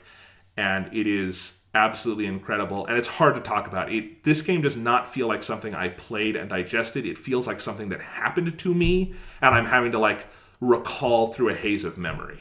Sure. And it is such a weird experience to have. But I think this is one of the best games of this generation. I think it's one of the most remarkable things I've ever seen done with the video game medium. And it kind of came out of nowhere. If you haven't played it, you should play this. Again, I say that it's going to be a hard game for people to get through. It is a really brutal, difficult game. One of the tweets I said after I finished it at like 3 a.m. was, the game is brutal and extreme and harrowing, and all of those things are true. But I also think the game is deeply, deeply humane, and what is humane about it is so remarkable and so moving. And I think the harrowing stuff is part of that. It is absolutely something you should experience. This is going to be the game I'm probably going to evangelize the way you and some of our listeners have evangelized like Nier Automata. Yeah. Because I think it is that kind of game-changing experience. Cool. Yeah. So I will definitely check it out when I have the time. Yeah. So there are a lot of games coming out right now. Yeah, but it's a must play. And I will say this: $29.99 is a steal. This could have been a full $60 boxed game, and I would not bat an eyelash at it. Like today, I do think we've kind of started to change our view on what constitutes a $60 game. Like, you don't typically get something like a BioShock 1 coming out just as a campaign for a full $60 that's right. that length. And this is kind of in that zone, I would say. But like, again, I wouldn't bat an eyelash at it. It's probably going to be the same length as like Uncharted: The Lost Legacy coming out next week, which is a $40 game. So totally worth the price and worth the experience. Also a beautiful, beautiful game visually. Like apparently like 15 people worked on this game. I couldn't fucking believe it. No, like that's always been one of the most remarkable things about Ninja Theory, because that's going back to Heavenly Sword. Heavenly Sword was one of the games that like heavily sort of brought in these concepts of like performance capture So they have always had, that studio has this tradition of having this like really great visual fidelity, in particular their characters have like I mean, they were like Naughty Dog before Naughty Dog was Naughty Dog with that stuff, and so I'm not surprised to hear that like that element, even if it's a smaller team, that element is still incredible. Yeah, I cannot wait for you to play it so we can talk about it, because it's a hard game to talk about in the abstract, which is something you've been saying a lot about our next game, Nier Automata. Yes. All right, Nier Automata came out earlier this year, around the time of like Persona 5 and stuff. Yeah, it was like March, I think it came out. It came out during the great video game onslaught of Yes, March of where there was 2017. like 5 or 6 giant video games that came out one after another that were like, the shortest was like Horizon, which was like a 30-hour long game. Yeah. The longest was like Persona or Zelda, which are like 100-hour long games. Yeah, it was nuts. And somehow we mostly managed to divide and tackle and play most of those. Yeah. But we both missed Nier. You played it. You wouldn't shut up about it. Yeah. I played it. I had some issues with it last week. It's a good game. It's a very good game. It's a very good game. Yeah. That fucking ending, huh? All right, spoilers for Nier Automata from here on out. And like seriously, spoilers. Like this is definitely something that I think it is best. Like this game is best enjoyed, or at least that like the ending of the game is best enjoyed without knowing Can I say what they do. One thing before if you're still listening, no spoilers for this part. Okay. I want to say to someone playing this, forget about the hype when you start playing this game. Sure. I think it's one of the absolute most harmful things you can put on this game is the hype of the ending, because it is expecting like the remarkable thing that people are evangelizing about out of like the first stretch of this game is unfair to the game.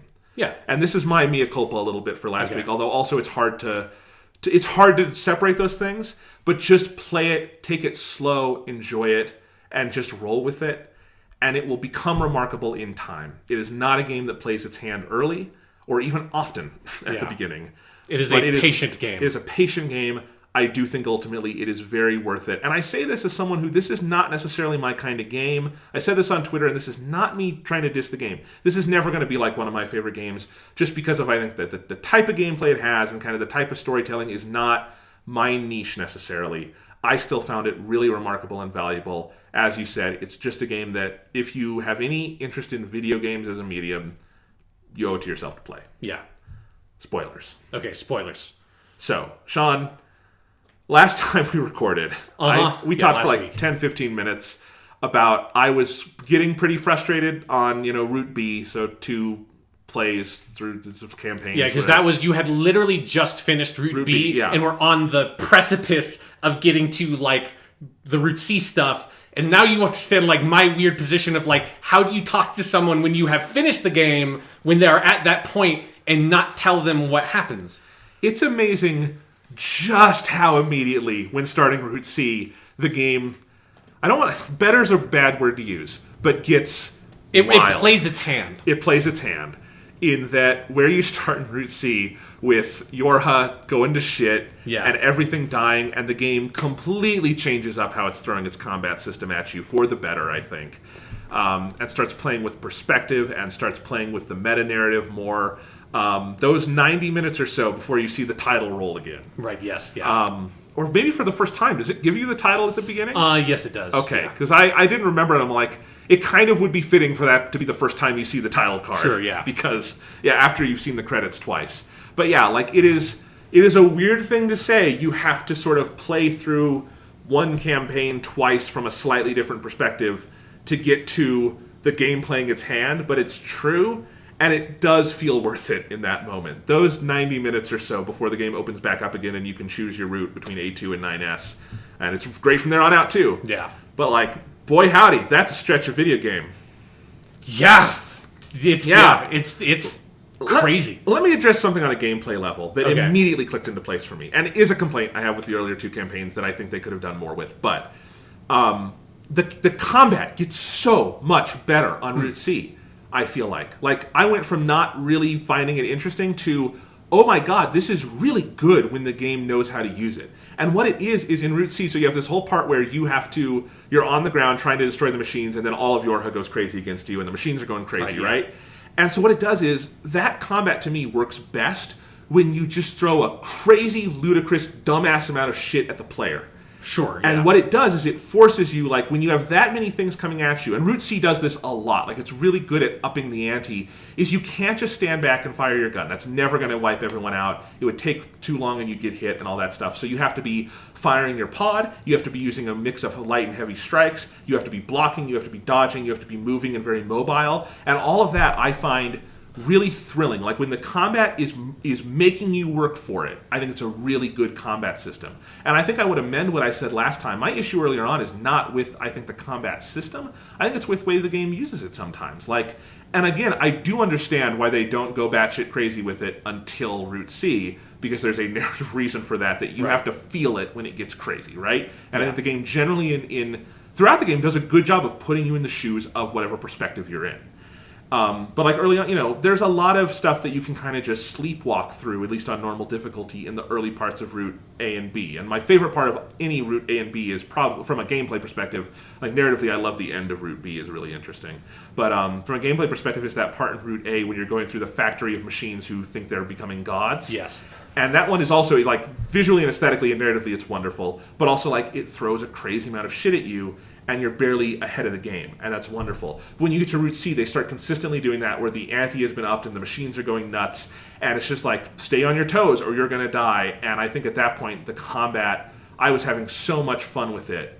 And then I think on top of that also, like, that big shift in the status quo, where the bunker is gone, and the commander is gone, and the command system is gone, and I think if you do it right, you start out playing as A2, and then everything's different.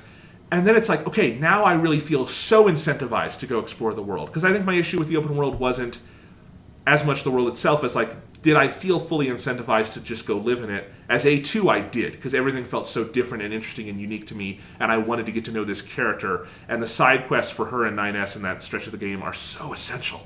Like, you wouldn't know who the two characters who die are if you didn't play their side quests. So stuff like that.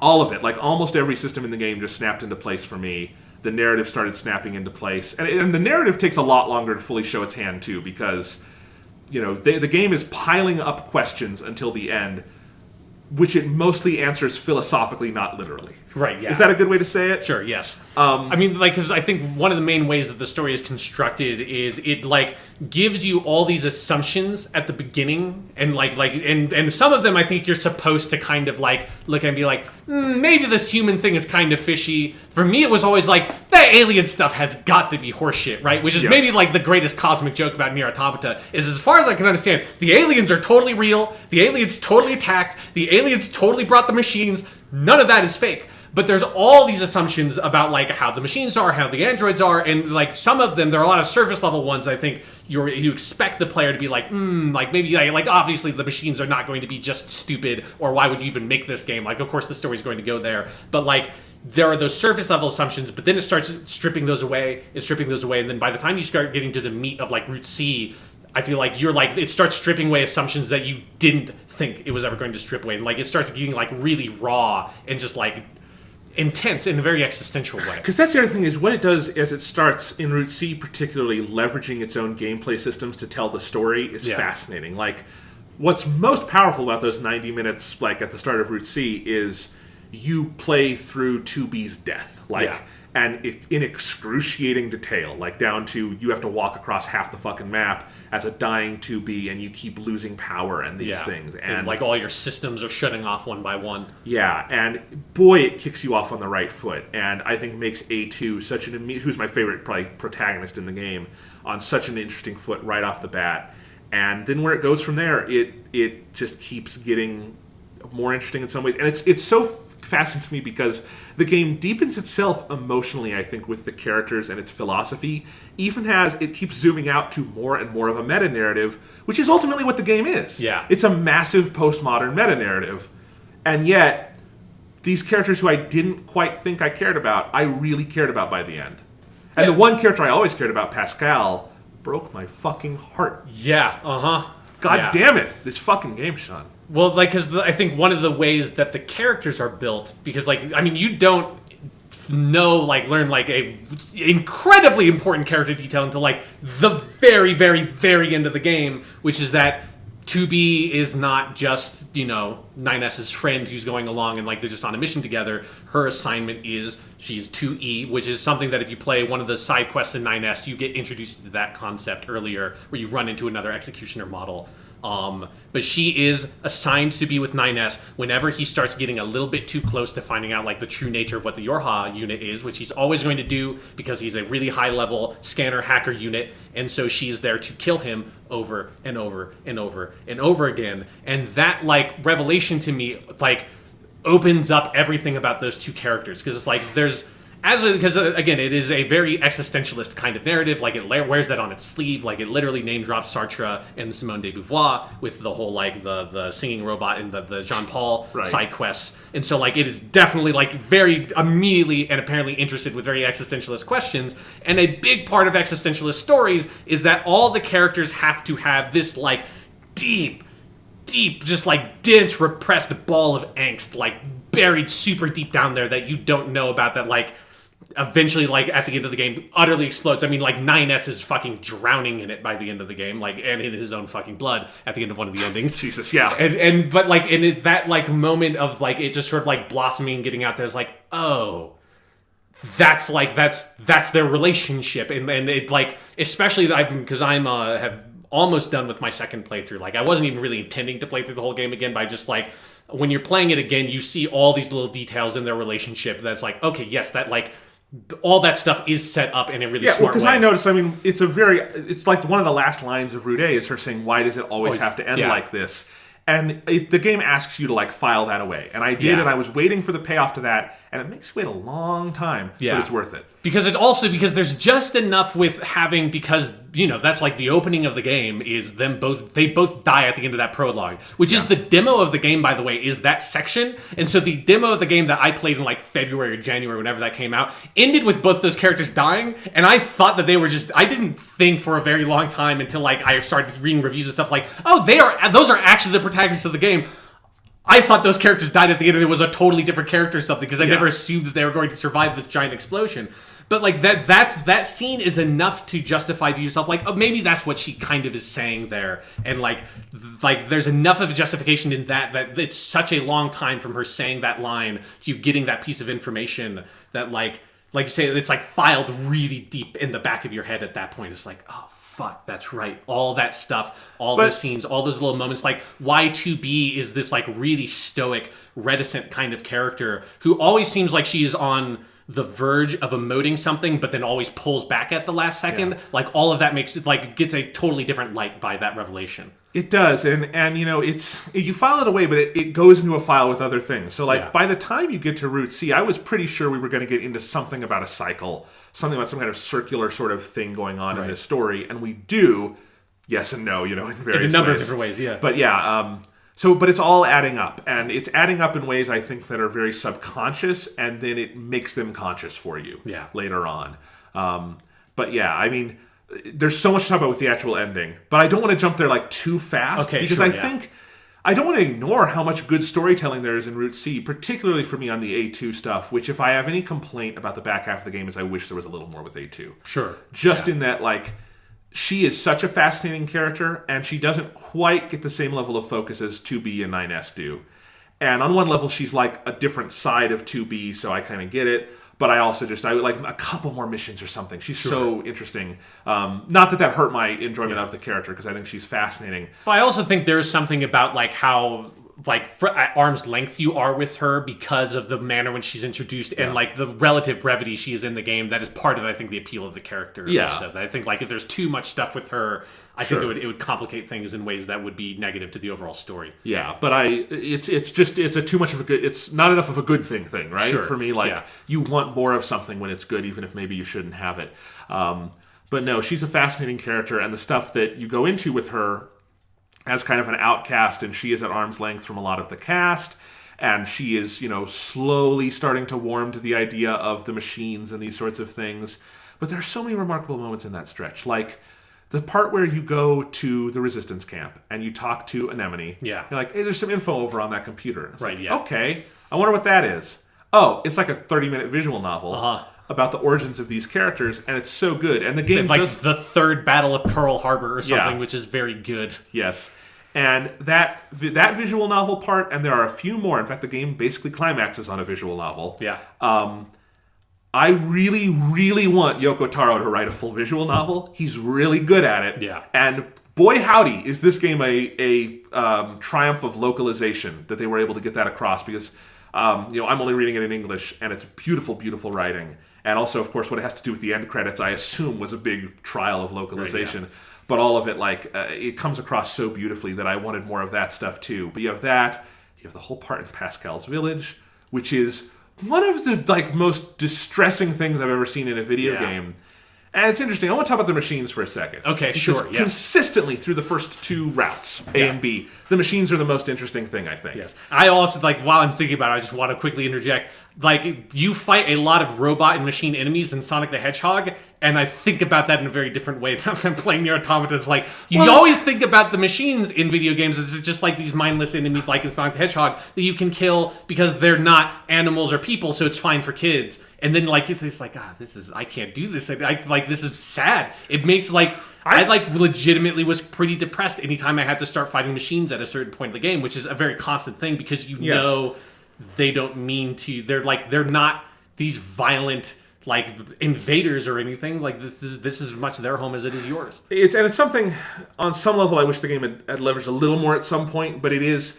I felt that so consistently, starting basically in Route B. Once I'd basically the opening of Route B, Jesus, that was my favorite thing in the first two routes. Is the opening of Route B where you have the brother, I must save you, brother, and he gets the oil and all that beautiful short film as a video game. Yeah.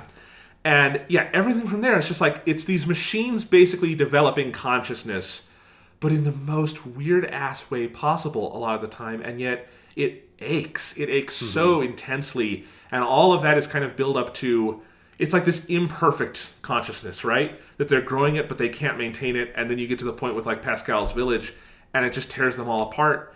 And what you have to do to Pascal at the end of that, oh God, it's just the whole thing. And it's just wrenching. And that is a moment where the game fully leverages everything you did in Route A and B. Yeah. Basically, you did all of it twice. And and the thing is, at the end of the game, there are no clear answers for what's going on with the machines. I so thought that was going to be the big turning point, and it never is. You never get to sit down with the architect of this world, Matrix style, where they talk about what's going on with the machines. It's ultimately they're teaching you something that you learn at the end of the game. And I mean, they're part of also the meta narrative and everything. Right, yeah. But I think there's just such a fascinating aspect of this thing. Well, I think one of the main ways that the machines are set up is that they are. Because this is something it implies this constantly, but it's something that Adam very directly says to 9S in the Route B stuff of that visual novel where he's talking to you. He's oh, you were thinking about wanting to 2B right now, aren't you? That visual novel part. He says or 9S sort of discovers, they're trying to emulate humans. They are, for whatever reason, they are finding all these old artifacts and books and history and stuff about humans who are long gone. Humans have been dead on this world for 10,000 years or something ridiculous. It's ancient history. But the machines are recovering this information, and Pascal is doing this as well, researching all these things and trying to emulate them. And that serves as both you shouldn't. You are not humans. You should be doing your own thing. Don't look for this weird, outer exterior thing. And there's a lot of stuff we can talk about with how religion is used as the theme of the game, because humans are basically the god of this world. The commander of Yorha basically says as much to 9S, is that we need a god to fight for. That's why they keep the legend of the humans out there. But the machines are trying to replicate this human behavior, and through that weird lens, you get all this perspective on what human behavior is which is not an uncommon thing in any way in science fiction storytelling. But I think the way that Nier Automata goes about it, feels uncommon. It feels uncommon. It's such a unique version. I think my favorite one of it, which is something I didn't fully, kind of come around on and really understand what was going on until my second playthrough, was getting back to the Forest Kingdom and what they do with the king of the forest. I don't know if you found there's a side quest in there where you find a log that kind of tells you a little bit more about the background of that area. But that whole story is that this one robot just like sort of like was smarter than the rest and decided like we're going to cut ourselves off from the network and all this stuff, and we're going to build a kingdom here to protect ourselves, and then I'm going to like, you know, basically they make him their king and they build this kingdom, and then over time that king stretches himself so far by trying to help everyone, and they're kind of like connecting to him in the network and everything, that he shuts down, doesn't function anymore. So they take part of his like core or whatever and take it out and put it in a tiny baby robot and put it in a carriage and wait for it to grow up, but it's never going to grow up because they're robots, and that's not how their life cycle works. Like, they can't have sex, they don't grow up, they don't like reproduce, like they don't have any of those things. They're not biological creatures. But I think the thing that is most interesting about that to me is that like that's no different than how any fucking monarchy works, because as every fucking monarchy is, so there's one dude or lady if it's a queen that's like, you are so good at this. Like, you're just an amazing head of state. Like, you have, like, saved our land from these, like, evil invaders. And like, you know, your economic policies is amazing. All this stuff is, like, you've made us such a prosperous land. And then this person dies. And then you just, like, expect this soul of this person. And, like kind of literally in a lot of, like, the divine right of king kind of philosophy of this, like soul or right to pass to their heir, and then expect them to somehow just be just as good and be the same king and grow up to be that person. It's like, that's obviously not how it fucking works, you idiots. Like that baby is not the king. The king died. And I think it's those little elements of like that it's like really offbeat and very strange. And I think the game is not very like confrontational about how it presents you with a lot of those ideas, but they're like there when you're digging for them, and it's really fascinating, the things that like sort of the lens you have to look at human society and like government and philosophy, or like love with the Simone character, like through this weird machine lens of them trying to replicate human behavior. But so many of the things of that inform human behavior, like just like biological needs, do not exist for the machines, and yet you, by the machines trying to do them without those biological drives, you kind of see that like, oh well, even with the biological drives, those things are a lot of times stupid and meaningless and bad and wrong, just because we grow up, like just because we like physically love someone and are able to procreate and that kind of stuff, doesn't mean that these needs and desires and wants we have aren't fucking stupid and that we shouldn't be slaved to them. Yeah, exactly. I mean, it has this, you know, like 30,000 foot view on a lot of these themes.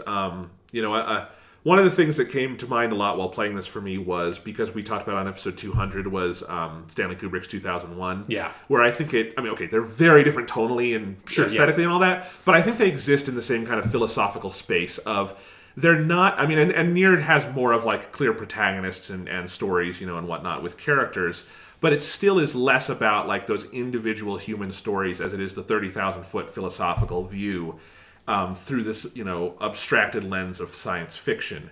And again, that's not necessarily the kind of storytelling I connect to as much, but I respect the hell out of it and find it amazing, and I find it amazing with Nier 2. And there are moments where it converges with what feels like very, for lack of a better word, human storytelling, even though there are literally no humans in this game. Yes.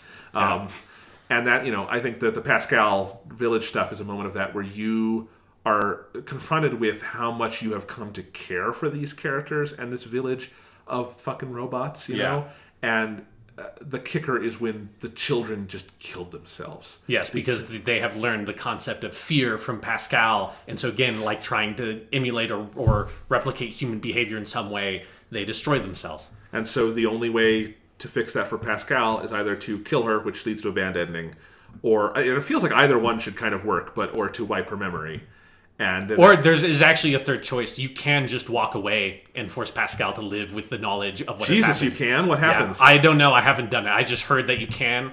And I think I might do that on this playthrough just to see. I don't know if I'll have the stomach for it. That's just, this is off topic, but that reminds me of in Myst 3 Exile. The third Myst game. I must admit, I'm not intimately familiar with that specific Myst game. It's okay. I can summarize the story for you really quickly. The villain Saavedro, played by what's his name, Wormtongue from the Two Towers, the Lord of the Rings. Yeah, I know who you're talking about. I can't. Yeah, but anyway, he who's great in that game. Saavedro, like, he has stolen one of your special books with the land. He's trying to get revenge because your sons fucked him over. But anyway, at the end of that game, the way you like end that game is you catch him in a cage. Saavedro Savedro and then he will give you the book. But you have the option at that point of like, by catching him in that cage, you've also figured out like a system, because Myst, of course, it's got all the mechanical systems and stuff, right, where you can get him back to his home world so he can go back to his wife and kids. And that's how you're supposed to end the game, like a nice little ending where you send him away and you make amends with him. Well, there are a couple ways you can do the ending, including like letting him out and then he'll just come kill you. Or you can just leave him in the fucking cage and leave and end the game. And my dad, I did never played Myst 3 Exile, but my dad loved the Myst games. And when I was a little kid, we would be in his office and watch him play Myst. And we like watched him do all of Myst 3. And he got to the end, and he'd played it a couple times. And now he was going to do it with the ending where he just let Savedro be there. And he ended the game that way and felt so fucking guilty.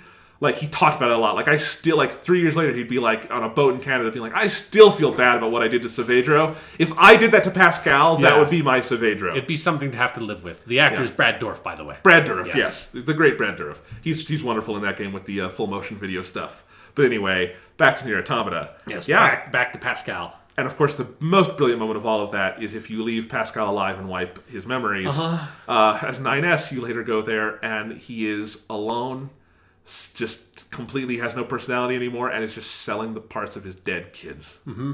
And it's nice because those parts are you need to use them to upgrade your weapons, and he sells a weapon that you can't get any other way. So it's like, on the one hand, I really sort of like materialistically benefit from this. On the other hand, my soul is utterly destroyed. So it's the perfect metaphor for capitalism. And I never engaged with the weapon upgrade stuff, so I never... No, really, yeah. There's some interesting stuff in that. The one thing I like about that is each weapon has this like story, or some of them are kind of like poems, some of them like small narratives that you unlock as you level them up to the max levels, level 4, and they're just like weird little like side things. But yeah, okay, that's interesting. I mean, I upgraded some when like the option was there, but I never really figured out that there's a lot of little systems in the game that I like. The fishing thing, I only realized that was a thing when I looked up where to find the last pod. Sure, yeah. And you're like not going to know to find that pod by fishing in the ruined city. No, there's a lot of stuff like that. But anyway, so yeah, there's just, I think Route C is full of little story points like this that are deeply felt and very interesting. 9S's route is very fun, or not fun. Fun is absolutely the wrong word for that. What word was I looking for? Tragic. Fascinating, I think is the word I was looking for. Tragic, that too, where you're going through this and just the putting yourself in the psyche of that character and how much he is breaking down and basically going robo crazy is very interesting. And I love all the stuff between the two pods. Yes, Pod 042 and 153. Who become like the key to the fucking end game. I mean, it's thematically. I mean, that was for the longest time my theory, because I knew before playing Nier Automata, I knew there was something crazy about the ending. Yeah. And so like my theory always was, like you're probably like there's going to be some weird thing where you're actually just playing as the pods, because the pods are always there when you're playing as the different characters. And that theory was like a quarter true, kind of. But I thought there was going to be a part where it like pulls out and you realize like, like my player character is actually the pod the whole time, and you like attach to someone else, which is again like kind of half true, but the game doesn't. That's not really what the ending is. So let's talk about the ending. Okay, yeah. First off, yeah. I ran a little hot and cold on the boss fights in this game, although I think they got better in the second half. The boss fight getting up the tower is outstanding. It's one of the most amazing video game like action set pieces I've ever seen. Like where it culminates, like because the game has been playing ever since like the start of Route B, been playing with the idea of like perspective and who you are playing as, which I always love when video games do that.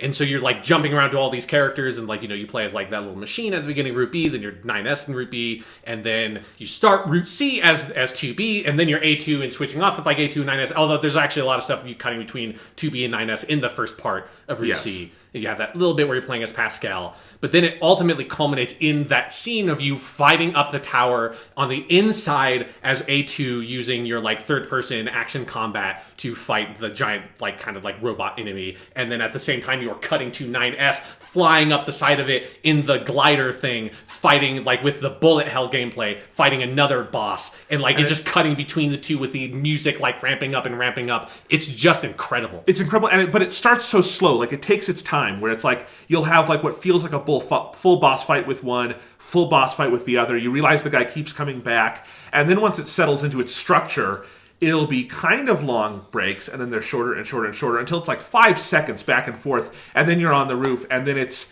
the two enemies combine, and the two player characters basically combine, and you switch between them. Yeah, it is out of this world. It is like one of the most intense action climaxes I've ever seen. Like it's just so, and it's just one of those things where it makes you feel like, fuck, man, like you could not have done this in a video game 10 years ago. No. Like this just like, we have the processing power to be able to like switch between those characters that quickly and seamlessly and load those assets in so fast. It's like, fucking, this is awesome.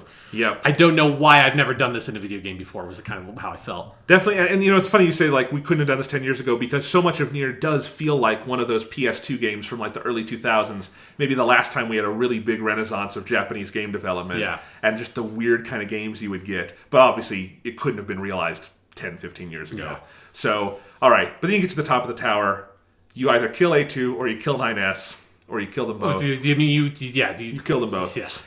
And then shit happens. Sean, you clearly have something to say about it, so I'll let you go first. Yeah. So like first, I just want to walk through my experience with this ending because I think that's an important part of it, and it's one of the things that like the ending. Like people have said over and over again, and I think it's very true, but it was something that first when I was hearing it, I rolled my eyes about it because it's something people say all the fucking time about video games, and I end up rolling my eyes about it. Is like, oh, like this is something like you can only ever experience in a video game. And it's like, well, I mean, every video game is like that. Like I always think people really underestimate the basic fundamental qualities of how a video game can change a story. But, like, I didn't have the full perspective of what they really meant. Like, how far they were making that argument. Not just, like, on a basic level of, like, people said that all the time about Brothers: A Tale of Two Sons. And it's like, sure, I guess, but I don't think what they do in that game is necessarily that much more amazing than, like, how Persona 3, like, uses some of its video game systems to, like, change how you feel about characters. But, like, Nier Automata, like, that is very true, is that it is rethinking and repackaging how you use video game modes and genres and stuff to tell stories and change like the inflection and the theme and explore these sort of ideas in a story. So that's kind of like the setup for the ending, is kind of knowing that it's going to basically do that. But I also had this, but then like one big part of that is I think one of the most amazing things about how video games can tell stories is that it's totally unique to you, the player. And like that experience is totally unique. And I think that's really important about Nier in a lot of different ways. But it's something that one fun thing about video games is you have like these stories about how you experience something for the first time. And for me, I feel like I have like the way that Nier Automata's ending is set up is like built to give you this like specific kind of moment. It asks you to have the epiphany. It doesn't give you the epiphany. And that's a key distinction. Yeah. So how I encountered Route E, which is what it basically is one, I thought that there was going to be an actual Route E. Like, I thought there was going to be, in the way that there was a Route C, by having heard, like, talk about the game on podcasts, I thought there was going to be, like, a whole other part of the game where maybe you, like, go back and are playing as 2B again, but, like, things are changed or something, like and thought there would be something crazy, but I thought it was going to be something like that, not what we actually got. So I was playing the game. It was very late at night. It was like 11 to like noon, or noon, midnight-ish at night. It was very late. I played the game all the night through. No, it was like 11 or midnight, like somewhere around there, when I got the end of, I got ending C, which is if A2, you pick A2 in the fight, you get ending C, which I think that's kind of the way they intend you to do it, because while like I think 9S is a great character, he is also, you do not want to be 9S. Like he's very volatile and toxic by the end of that game. So I think you want to pick A2, who has by far the happier of the two endings.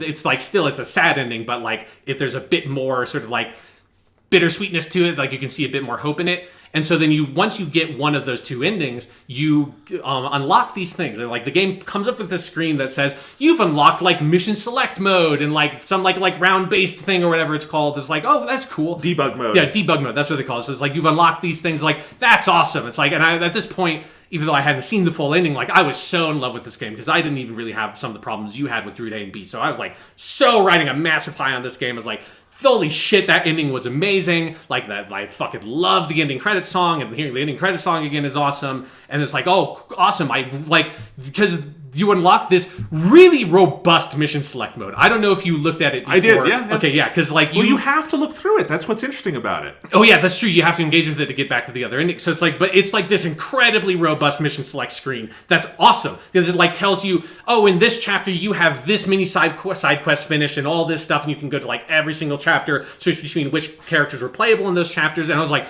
this is amazing, because there was by the time I was getting to the end of the game, I was kind of skipping some side quests because I was so propelled by the momentum of the story. I really want to go back and play those, and like I have all these materials I got from fighting through this tower, and I want to go finish some of my weapon upgrades and read all these weapon stories, because I had gotten a number of weapons up to level 4, and I just hadn't been reading the weapon story thing until I got them all unlocked. I was like, oh, I'm going to go and read all those. There's also this message that it gives you that says the woman with the strange robot mask in the resistance camp has a message for you, something to tell you. I'm like, okay. I forgot about that, yeah. And that, in my head, that was like, that's got to be what Route E is. Because like I knew that like it's not going to play its hand immediately what Route E is. I was like, either I have to start a new game, or I have to go talk to that lady, and that will lead me on a breadcrumb trail to Route E. I was like, and that was my mental process, like, that's going to be what it is.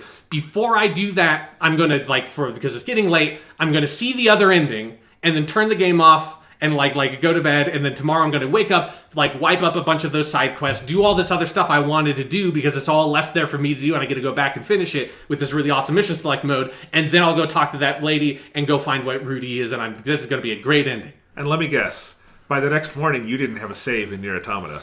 Basically, that's how the story is going to go. So, yes, so I watch the ending D, which is so fucking brutal. That like the way that 9S dies, and I played with the Japanese voice acting, and I watched I think the English voice acting is very good, but I don't think the English voice actor for 9S quite captures the squeal the Japanese actor does when he dies. It is the most fucking brutal thing to watch. I should say, I think it's an amazing dub, and I think that actor in particular has been in a ton of stuff this year, and he's so good. He's very good. He's the protagonist of Fire Emblem Echoes too, and I think he does a great job. But I did not listen to the Japanese track. I would actually love to play through the game again, in part to do it in Japanese. But you could just tell, he's trying to emulate something that is so uniquely Japanese in some of those yells and stuff that it's so hard to watch because it just holds on that for so long with the sword on him. He's just slipping in his own blood. It's fucking brutal. Yeah. And so then you get the ending credits again. I'm like, okay, that's great. And I was I think I was looking at my phone, and then all of a sudden Pod 042 starts talking to you while the credits are playing. You're like, what? Oh shit. Oh shit. And then the slow realization of what's happening, and they're asking you these questions about do you want to give up, blah blah blah, do you want to see finish this thing, let's take this to the real ending, we don't want this is not how this ends, we have to, there's something more we can do here. And the two pods are having that argument, and so then it starts what is the best boss fight in any video game ever. Pretty much, yeah.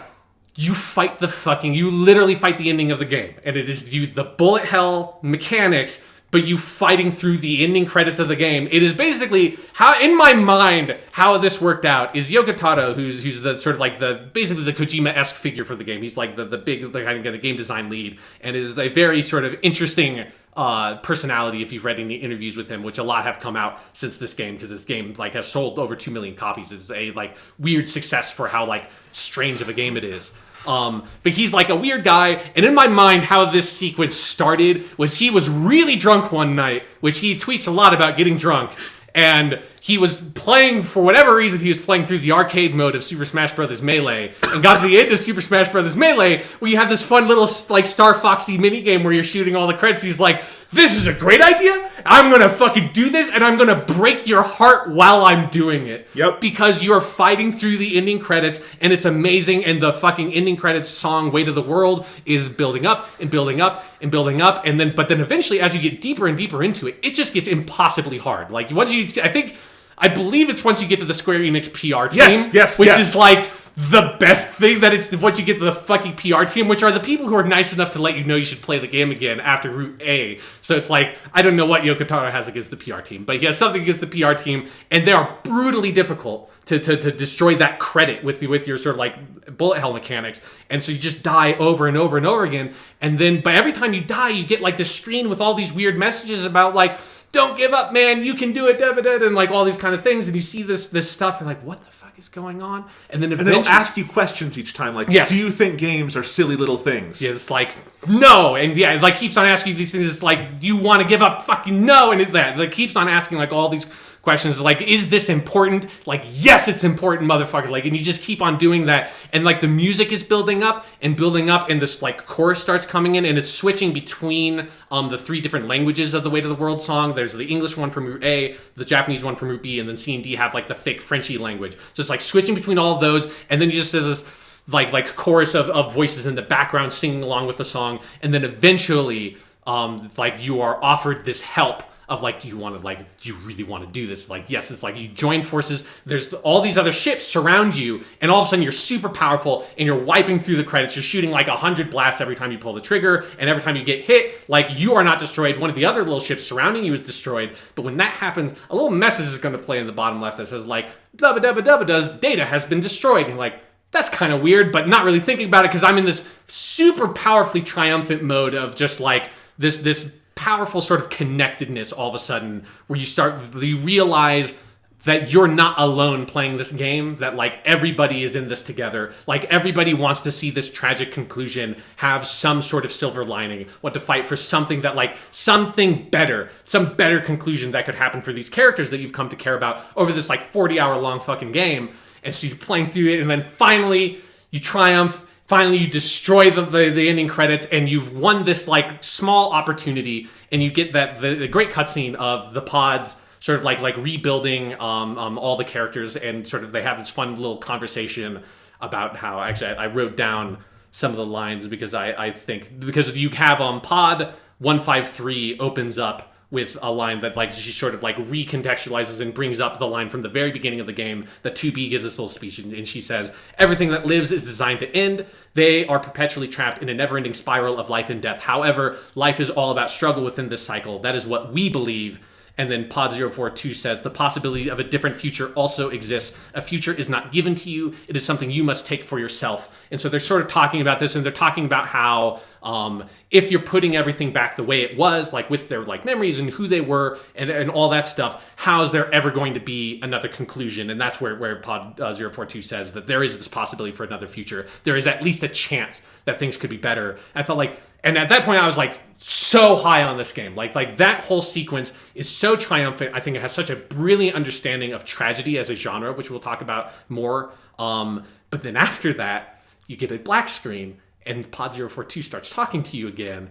And he basically starts asking you these series of questions that like are slowly building up to this idea of like, you need to like, do you want to help other people do this? Like, yeah, like, do you like, are you really committed to the idea of helping these people? Like, yeah, no, like I want to, yeah, like I'm all in on this. And in the back of your head, you're like, I think I'm maybe kind of seeing where this is going now. And it's like, well, you're going to have to sacrifice your shit. Like, we can upload your data and help other people to like change their ending too. But you're going to have, there's going to be a price. There's going to be a cost here. You're going to have to upload your data. Your save data will be wiped. And it's like all this, and it's like, are you sure you want to do this? And this is the part where I'm sitting there thinking like, I really wanted to do all this fucking side quests. Like, I really wanted to go see what that weird robot lady same way, yep. was going to say. Like, I still haven't read all these weapon story things that I unlocked that I was saving for once I got to this point of the game. It's like, but yeah, I mean, I want to help them. I'm not a fucking monster. Like, I lost like 2 people's save data in this fucking ending credit sequence. What kind of monster would I be if I didn't put my data up there? And he's like, you worked. This was my favorite part. He said, you worked so hard to unlock the mission select mode and the debug mode. If you do this, you will not have those anymore. Are you sure? And I'm like, motherfucker, yes, just take it from me. Just fucking do it. And then you get that fucking screen where you go to the options screen and it goes through your menu and just deletes everything one by one. And it's like you see all of your side quests and it's like, oh, there's all those side quests I didn't finish, but they're gone. Like, here's all these weapons I worked so hard to fucking get all these upgrade materials. It's like, they're gone. I'm not going to fucking read those weapon stories now, I guess. And it's like goes through and deletes everything and uploads that data into the cloud so that somebody somewhere someday is going to use that data or whatever with the context of the ending to you know, triumph in the end over the villainous Square Enix PR team and see a better future. And like, that is the moment where after that, and then it just drops you back out to the top of the game, the pause screen. Like, it even reset my y-axis thing to default. Like, it went so far, I had to reset that back to fucking inverted.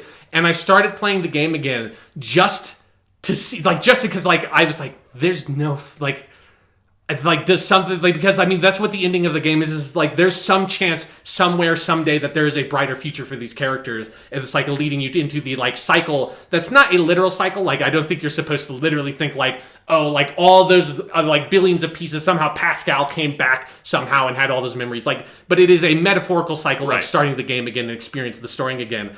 And so then that's where you get the beginning line from 2B, which is, again, you just got a new version of it with Pod 153, which is, everything that lives is designed to end. We are perpetually trapped in a never-ending spiral of life and death. Is this a curse or some kind of punishment? I often think about the God that blessed us with this cryptic puzzle and wonder if we'll ever have the chance to kill him. Yep. Yeah. Which I also, although I do have to note that the Japanese version of that line does, like, it's not explicitly kill them. It's more specific, like, it's the line Yumio Hiku, which means to draw your bow, which is more like generally like to defy God. But like, but it's a really unbelievable fucking ending of that game that I think just it uses the form and the mode of video games to just like blow the doors open, and it breaks the fourth wall in a way that, like, if you have never, and this is like the whole thing for me about Nier Automata, is it made me realize, like, video games are not like movies. If there's anything that video games, any other mode or like genre or like medium of art or narrative that video games are most closely acquainted to, it's live theater.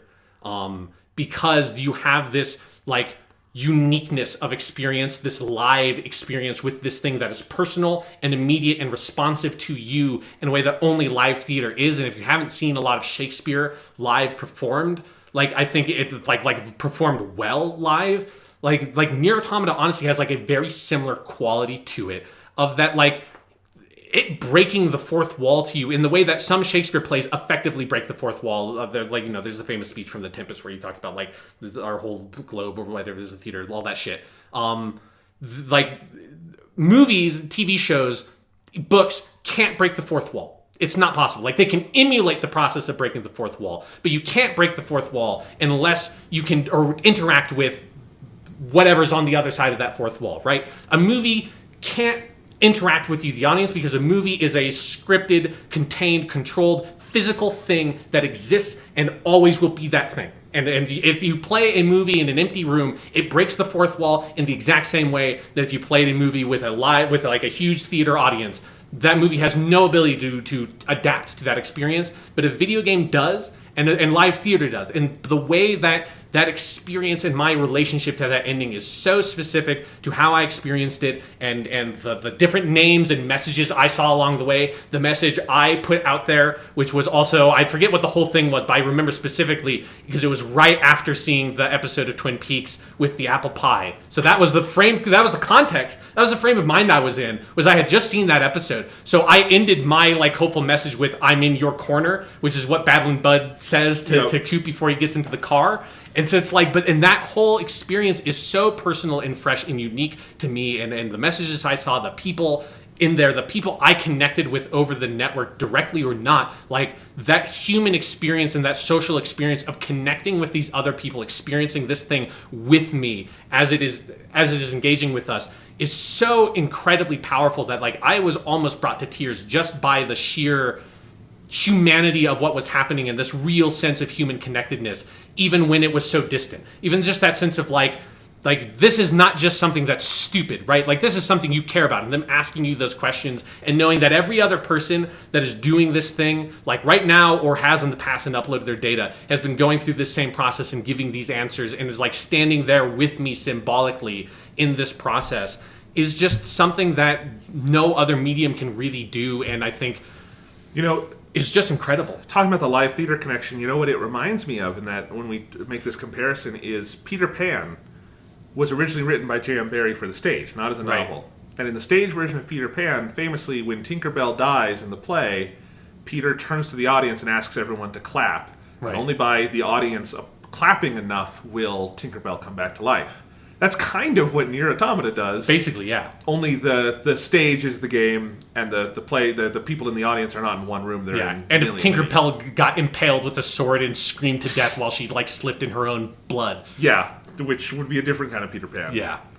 Yeah, but yeah, it is like this really personal, intimate experience, and it's something that like like a week after I finished Nier Automata, one of the first things I did was I went to I immediately went and reread Aristotle's Poetics, because there's something so powerful to me, I think, about the way that Nier Automata understands the form of tragedy and kind of almost revolutionizes it by pulling in this like what it was normally a like external experience to tragedy, which is like traditionally is a mode that exists in theater. Like that is how it was in ancient Greece. That's like in Elizabethan times. Like, not to say that there weren't like written stories that could also fit into the genre of tragedy, but generally, classically speaking, it was a staged sort of like a live theater performance is where tragedy comes from. And for those who don't know, Aristotle's Poetics is like the sort of foundational piece of literary criticism in the Western tradition that is mostly about analyzing tragedy, because there was a whole other half about comedy that we don't have anymore, and who knows what would have been different if we had that, and that was not lost to time. It's probably very funny. Yes, it was probably hilarious. Not that kind of comedy, but yes, it was probably hilarious. But yeah, but I think part of the thing about that tragic experience is that you see it with an audience, and there's a sense of connectedness of, like, I've seen Romeo and Juliet and King Lear performed live, and there's something about like those tragedies that's like when you get to the end, like you're so like, if you've only ever read those stories, it's such a, or it's seen the movies, which the Shakespeare movies are generally not that good.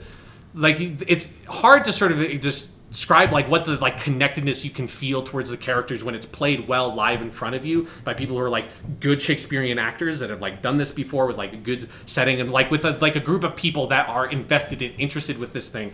There is this sense of like that tragedy comes back to life, where you know the story of Romeo and Juliet so well, but when you see it in that format, which is so fresh and different for, I think, a modern audience, you really reapproach this idea of like, fucking God, this sucks. Like, you just want these poor fucking kids, like, they don't know anything about what they're doing. Of course they've made all these mistakes, and it's like, you don't want them to die. Like, you don't want King Lear to come, like, walking out of the corner of the stage, cradling Cordelia in his arms, screaming, howl, howl, howl. That's not how you want that to go. Like, that's the heart of tragedy, as Aristotle writes, is that it has to work on pity and fear. And it's like, you pity these people and you want a better outcome for them. And that's, I think, like, Nier Automata taking that experience, that like this communal experience of a tragedy, of everybody sitting there praying and hoping and wanting for like this one time, for like just this one time, for this one performance. Can't, like, you know, Juliet like wake up half a second early and be like, what the fuck are you doing, Romeo? You fucking idiot! Like, fucking stop! Slap the poison out of his hands.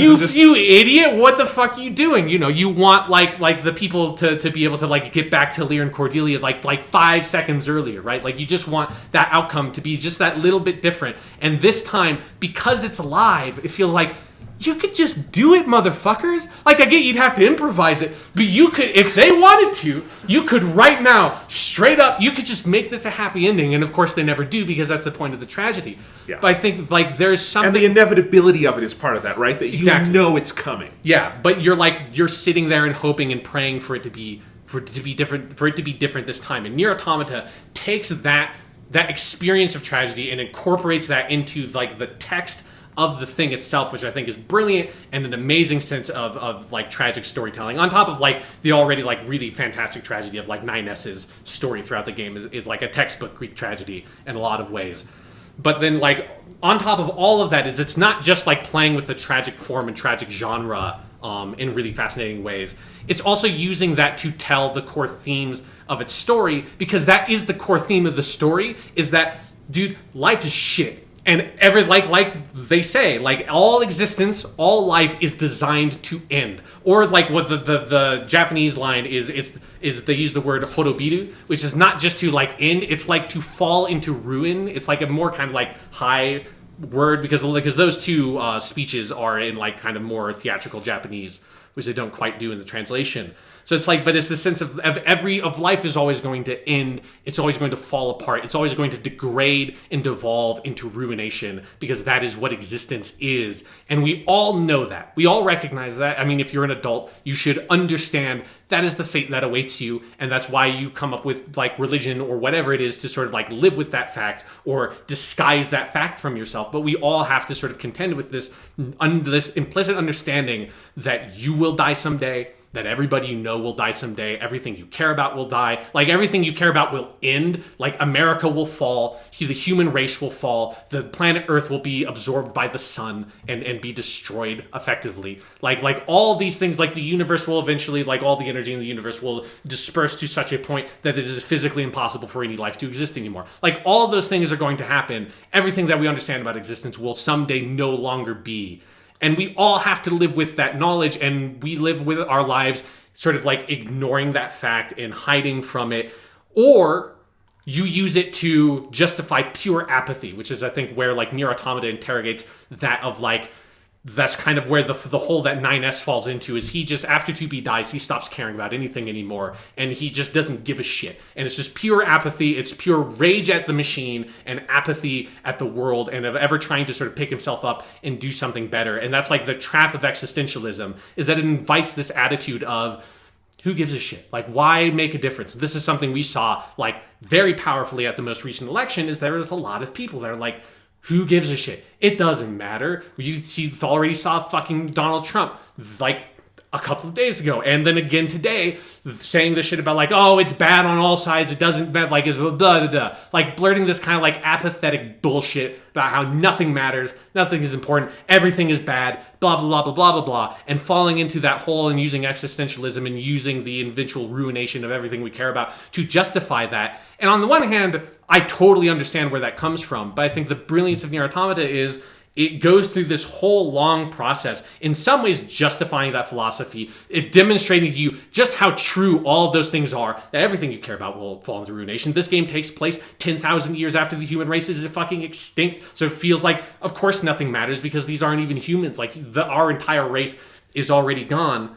And so it has all of that sort of pessimism and sets up that cynicism for you, but then it chooses to end in a very different way. It chooses to end with this statement of a different future also exists. A future is not given to you. It is something you must take for yourself. That even if you know none of the, in a cosmic sense, ultimately none of the shit we are ever going to do is ever going to matter, really. Like even the sheer idea of things having value and things mattering is just a pure human construct fucking anyways. So who gives a shit? But at the same time, it's the only thing we have, and you have to keep trying, and you have to try harder. You can't just give up and say, it doesn't matter, because then what is your life? Then what are you doing? You have to decide for yourself what is the treasure you hold, where the game uses this sort of like phraseology of treasure for the machines of each, in the picture book segments 9S sort of describes, each of the machines has a treasure. For some it is beauty, for one it is his brother, for Adam it's his hatred,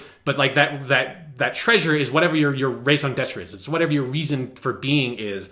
And I think the Nier Automata's message is like, your reason for being ultimately should be to help the people that you care about and to just try harder for a better future, even if it's probably impossible. Just trying for a future for the next people that come around is worth it, because it's the best thing you can do, so you might as well do it. And I think the way that this story gets to that point is so amazing, so brilliant, and so utterly unique and powerful. And again, like, basically brought me to tears through the sheer sort of like abstract storytelling and presentation of it alone, not through pity of any specific character, but just the sheer sentiment and the manner in which it was expressing it, like so connected to me on a deeply human level. I think it's an absolutely unbelievable achievement. I agree with a lot. Storytelling. Absolutely. I'm going to cut us off within the next 5 minutes because we have to move on to Twin Peaks. But I have been stewing on this for like a month now, and I'm very glad you got. I'm glad I got to hear it. I'm glad you got to say it. It's interesting because I'm not going to go through my whole story with it, because I actually agree with a lot of that. I knew Route E was shorter, like it was not a full route going into it, because I'd kind of looked that up. Right. Not looked up like the exact details, but I was trying to figure out the playtime. Yeah, kind of. But I was still, there's no way not to be surprised by what happens at the end. And I didn't read it through some of the same lenses I think you just described, although I think they're all fascinating ways of looking at the game, and I love hearing your whole description of tragedy and those things, because it's so true. I very much was struck by how beautifully this is a postmodern work. Like, right, yeah. And, you mentioned a few weeks ago on the podcast that this is the game Kojima has always wanted to make, but never quite has. I don't want to say never quite could. I think he could.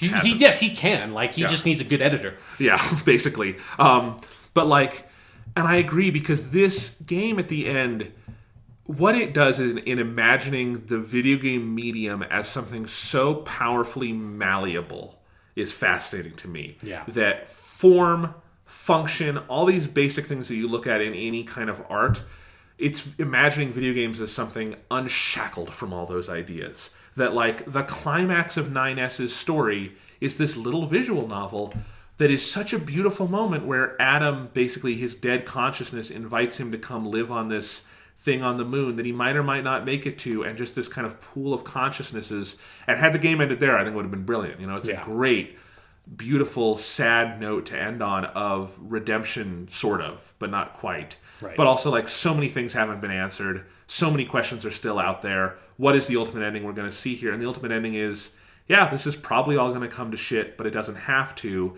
And this whole conversation between the two pods, 042 and 153, because you hear those numbers a lot. Yes. Talking about, like, what could we do to make a different outcome? What could we do to change this? And what it's saying is, well, this is a video game. The live theater thing aside, which I think is very true, it is ultimately a planned experience. Like, it is this built thing. Like, so much of the game is this meta thing of the characters in the game are also like cogs in a machine, which also has 5 other different existentialist philosophical implications. Right, yeah. But like, the only way to really change this would be to blow the whole fucking thing up. And then it just invites you like, here's your little Galaga gun, blow it up. Right. And then building into everything you described of like, you realize it's an impossible task. Like, it's literally Sisyphean that you can try. And I tried it so many times, and it took me a while to realize the help it was offering was like, I had to do it. I denied it a couple times. Sure, yeah. And then I realized, okay, it's literally impossible. Because I had been pretty bad at the hacking stuff, period. There's some really hard parts at it. And I just thought like, I'm not playing it well enough. But it's like, no, literally you can't do it. And so then like, realizing that, and realizing then what it's going above and beyond saying about the video game medium, and asking you like, to me what hit me so hard is the game at the end feels like an affirmation of why we play video games, which is that, you're not going to literally change the outcome, all of these things, but do you think games are silly things? No. Do you think this journey had meaning? Yes. Do you want to keep trying? Yes. And it's like, no matter how hard, how Sisyphean that feels, you just want to keep pushing that boulder up the metaphorical hill. Yeah. And I think to me it's just something so powerful about the medium itself, while saying 5,000 other kind of larger philosophical things as well. Yeah. And it works on so many different levels. And it's a very open book at the end that it is asking you to write things into. Yeah. And it's just one other thing that I love about it that I think is something that Western game developers have so taken for granted, and we've seen over the past few years, ever since around when Demon's Souls came out, there have been like these Japanese developers that have come up that are using like the internet and the like that sort of like network and that ability to connect players in different ways so much more interestingly than most Western developers just like go like multiplayer mode and that's it. And then like, Demon's Souls is like, oh, like what if we left these messages on the ground where players can leave hints to like these like really difficult traps that are in the way and like connect in that way. And then like I think Gravity Rush 2 has a bunch of really interesting network stuff about like the pictures and all this, and feeling like you are somehow connected to the other people playing this game, even when it's a purely single player experience, is really valuable and interesting and compelling to me. I think Nier Automata is like the biggest example of that, because it also has like the clear Demon's Souls thing of like the bodies on the ground with like they have their own little message that you can take some of their stuff, but then it has this much bigger moment at the end, almost like Journey is one of the few Western games that kind of does something interesting with the network stuff of really, even again, like it could all have been a lie as far as I know. Like who knows, that like that could have just been a bunch of random names that they made up. I have no idea if I was actually connected to anyone, but even just like using that understanding that these things are connected to the internet and that there are 2 million people that have played this game or are in the process of playing this game right now, and we all are together in this experience of this one game and this one story, that I think if you have played this game and like taken it seriously, like this story is going to affect you one way or the other, right? Like it is an intense thing, Like, there is a real community and kinship in that, even when you're the only other person in my like personal life I know who's played this game. And there's something really powerful and valuable. And again, I feel like deeply human about that experience of just like giving that sense of connectedness to something much larger that is real and physical and actual people in the world. Absolutely. So I am sure we will talk about Nier Automata again. Yes. Obviously we will. Yeah. But let's cut it off for now because we have to talk about Twin Peaks, and this is not a simple episode to break down. No, there's a lot to go through. All right, so Sean, Twin Peaks, Part 14. We're getting there. So I know, subtitled on the Showtime site, We Are Like the Dreamer, which is a perfect title for this episode. Yeah. Spoilers from this point out. I think Part 14, for me, it goes with Part 3 and Part 8 as the best 3 hours of the show. And this one didn't even have any new footage of Kyle MacLachlan in it. Exactly. It had enough archival footage that they still credited him because they contractually have to. Yeah. But, yeah. Holy hell, Sean. Yeah, no, it is. I agree with you. It is one of the best episodes. Like, it is definitely one of those things of where it feels like it's part of the pacing of Twin Peaks: The Return is this, like, you kind of, like, set people up with, like stuff that is still, like, as we talk about every single week, like, it's really great and compelling and interesting, but it's also, like, slowly building all these pieces, and then you get to an episode like episode 3 after the pilots, or episode 8 after all the stuff between episode 3 and 8, or then now after all the stuff between episode 8 and 14. It's built all this stuff up, and then it's like, okay, now we're going to go fucking nuts with it. And this episode goes fucking nuts with it in ways that are amazing and strange and really compelling. And I have never, at any point in the run, felt more confident that they are going to hit the ending perfectly. Oh, absolutely. Than I did in this one, because this episode is so full of payoff. Uh-huh. And it's setting up things, too, in some ways, but the payoff it gives you is so powerful and palpable. And it is an episode about dreams and visions and unrealities mixing with realities. And About all of Monica it is, Bellucci. About Monica. God, it's so good. It's also an episode with actually very few locations. It's very focused. Again, we don't even... Well, we get to Vegas a little bit, but we don't get to Dougie. Yeah. We don't get to Evil Coop even. But man, is this a hell of an episode. So we begin in Buckhorn, South Dakota. I appreciate that language, Jonathan. Again, I just have to imagine they chose this town because David Lynch thinks the name is funny. Yeah. Anyway, Gordon Cole's on the phone. He calls Lucy at the Twin Peaks Sheriff's Department. Which is so crazy that this episode just sort of nonchalantly opens with like, oh, these two parts of the show that have been connected this whole season, or disconnected this whole season, are all of a sudden like crossing paths very suddenly. Oh, he does it so nonchalantly. Cole just says to Lucy, "You've been there through all the years, Lucy?" And she's Kimmy Robertson is so great. "Actually, I have gone home, and Andy and I have taken some vacations. One year we went to Bora Bora."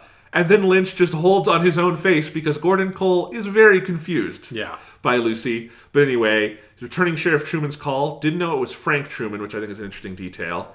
And says that something's been found. That he does talk to Frank in the next scene and indicates that, or it says Laura's diary, which they found, has indicated 2 Coopers. So that's what Frank is telling Gordon Cole.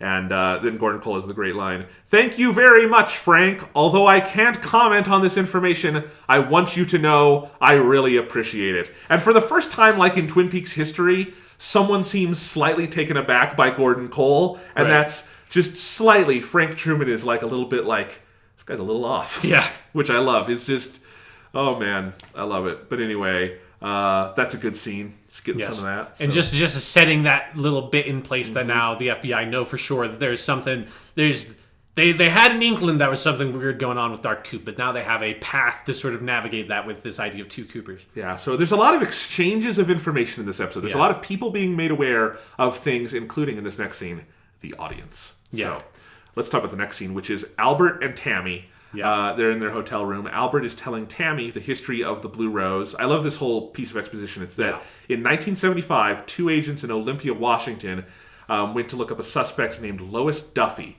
And when they found her, there were 2 women in the room, one dead, one holding a gun, and both women are Lois Duffy. Yeah. And Lois Duffy on the ground, dying, says, "I'm like the Blue Rose," then dies.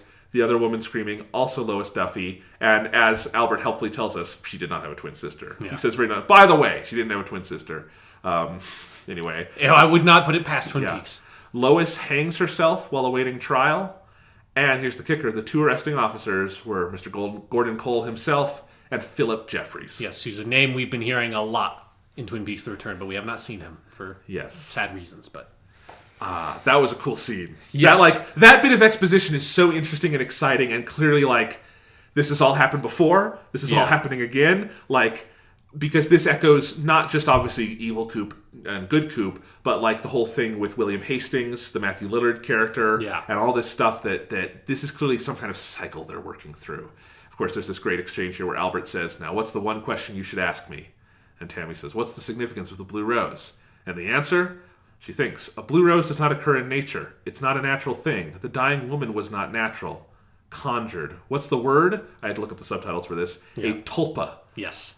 So, by the way... Concept from mysticism. Yes, very interesting. By the way, this is when I had to turn the captions on, and I left them on because if you are not watching Twin Peaks: The Return with captions, you are missing something. Okay. Because the captions describing, faint electrical humming, you get a ton of that. Or, ominous music. It's so wonderful. I incorporated so much of it into my notes this week. I'm sad I had not been using them before. Nice. But anyway, do it for one episode. It's fun.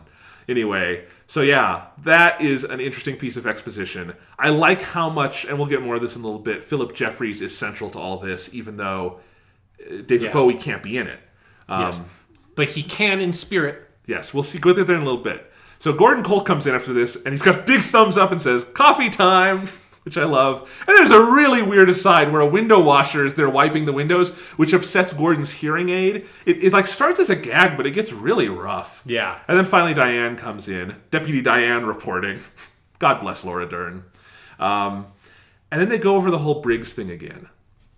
And this is where we get a piece of information that caused me to write in my notes in all caps, "Oh my fucking God, it is happening, it is happening, it is happening."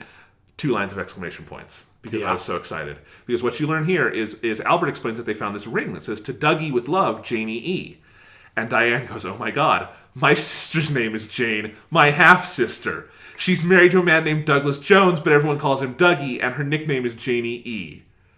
Holy fuck, Sean! Yeah. It's happening! Uh-huh. And there's this whole scene after this where Cole calls the Vegas FBI, and they learn that, basically tells them to look out for Douglas Jones and find him and his wife Janie E., which of course is going to lead back to the police stuff. And we know how this is. I told you it was going to come together last week when they threw the thing in the trash. It's coming together. Oh my God, it's happening. And what is it that the FBI dude says? This is the FBI and this is what we do. He's yelling at someone else in the room. "Wilson, how many times have I told you this is what we do in the FBI?" Because the guy says, "How are we going to find him?" Yeah, because they're "We got a call from Gordon Cole, the director." Yeah. It's just it's very funny. God, it's so good.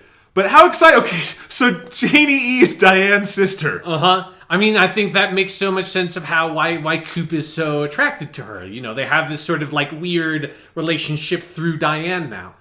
But this opens up so many weird Freudian doors for Lynch. The whole idea that, okay, so Dougie was, in this whole metaphysical thing, some kind of plant by evil Coop to, keep his consciousness alive in the real world, right? Yeah. They went through all that.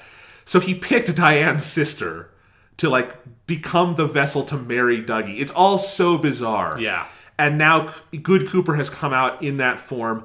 I love this whole... And of course, this is clearly going to lead all these characters to come together. And I know we've been waiting 14 hours for it. But because Lynch has made us wait so long, I am so excited. It is happening.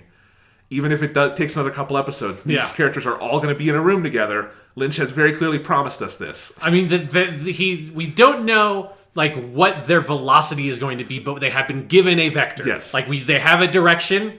They're going to head in that direction at some point. Their velocity is within 4 hours because that's all that's left. Exactly, yes. So, again, I think it's not going to be until the finale, but it's happening. All right, but then the real wackiness starts. Yeah. After Diane leaves, Gordon Cole talks about his call with Agent Truman and what's going on, and then he says, "And last night I had another Monica Bellucci dream." Albert says, "Oh boy," and then, as the captions tell us, ominous music come in. I'm going to read the speech because I don't know how else to describe it. We have amazing. black and white stuff. It's amazing. I'll skip through some of it. "I was in Paris on a case. Monica called and asked me to meet her at a certain cafe. She said she needed to talk to me. When we met at a cafe, Cooper was there, but I couldn't see his face. Monica was very pleasant. She had brought friends. We all had a coffee. And then she said the ancient phrase, 'We're like the dreamer who dreams and then lives inside the dream.' I told her I understood, and then she said, 'But who is the dreamer?' A very powerful, uneasy feeling came over me. Monica looked past me and indicated to me to look back at something that was happening there. I turned and looked. I saw myself. I saw myself from long ago in the old Philadelphia offices, listening to Cooper telling me he was worried about a dream he had. I'm going to break there for a second. Yeah. Already, and we're going to get into all the Firewalk with Me stuff in a second here, Yes, but the way this is shot, where we're intercutting with black and white footage of David Lynch and the real Monica Bellucci, who, God bless her heart, real trooper doing this, it probably in real Paris. I can totally believe Lynch flew over to fucking Paris and shot a scene with Monica Bellucci. It could have been a backlot, but who knows?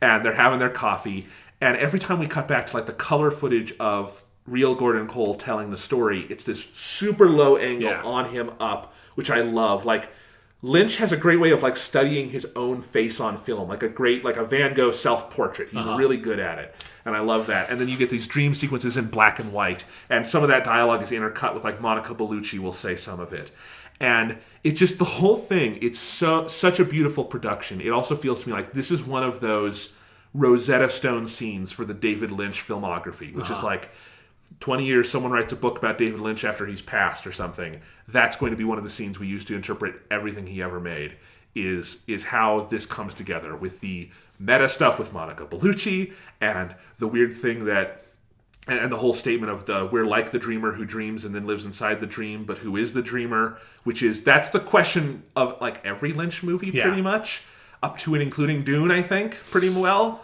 I mean, I thought I was dreaming when I watched that movie the first time. Pretty much.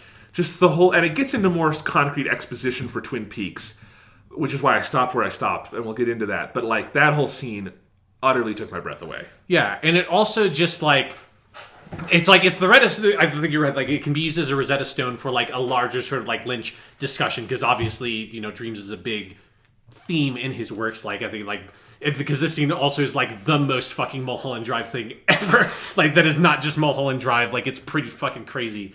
But also it is like the key scene in this episode, because this whole episode, even though you're not like necessarily in dreams like explicitly anywhere in the rest of this episode, like it has this dream-like quality, particularly when we talk about the scene with James later in the episode. Like it has this like weird, like, and not necessarily in the exact same way that Mulholland Drive is dreamlike. I don't think it's necessarily using filmic language in the same way to try to make that argument, but there's something about like the way that characters are telling these stories in this episode that like really lulls you and puts you into this weird, uncomfortable state that is also then like generally followed with or accompanied with, as you would say with the closed captions, like ominous music in some way that just puts you on edge in a way, but oftentimes you can't quite pinpoint why you're feeling on edge. Exactly. And so much of Lynch's work is about not like just literal dreams or literal realities, but the space in which those two merge and you can't quite tell what is what. Yeah. And I think this one definitely connects to me to another Rosetta Stone scene for Lynch, which is this scene in Blue Velvet where Frank takes Kyle MacLachlan's character out, on the joyride, basically. And then in one moment when Kyle MacLachlan talks back at him, and he pulls him out of the car and he says, get the Candy-Colored Sandman. And they put the song on In Dreams, the Roy Orbison song. Yeah. And Frank is like talking along with it and putting on the makeup. And he says, in dreams, I am you, you're mine. And he's saying the words of the song and it's coming together. And it's this moment that is real, but it is also a nightmare. It is Kyle MacLachlan's character. God, what's that character's name? Anyway, seeing his literal, some part of his id manifested in another man, and that man seeing a repressed part of his id in Kyle MacLachlan, and this back and forth. And that scene is so much to me like that is the mission statement for so much of what David Lynch has set out to explore on film. Yeah. And this feels like a full circle kind of reminder of that. Of course, it does transition back into this exposition because now we replay the by far weirdest scene from Fire Walk with Me. Yeah, that's maybe the most amazing thing about this whole episode is that it makes the most inexplicable scene from Fire Walk with Me somehow in that moment felt like it made perfect sense. Like, of course that's what that scene was. Yes, that's what that scene must have always been. And they've done this a couple of times with things from Fire Walk with Me in particular. Yeah. Where and I don't know if it's that 25 years later, David Lynch and Mark Frost looked at that and decided to recontextualize some of that, or if these are things that have just been true to them for 25 years. Mark Frost did not work on Fire Walk with Me, but at least to Lynch, and this is always something he wanted to expand on, or at least knew in his mind, because of course you're a writer, you know more about this world than whatever gets on the page, right? Exactly, yeah. So I don't know which one it is, but it feels utterly seamless, and it really shouldn't. Yeah, and there's also a weird moment when it first cuts to Fire Walk with Me footage where my brain went like, did they use like weird CGI on David Lynch to make him look young? And then it cut to Cooper's like, oh wait, this is just footage from Fire Walk with Me. Right. And it's like I feel like I've been conditioned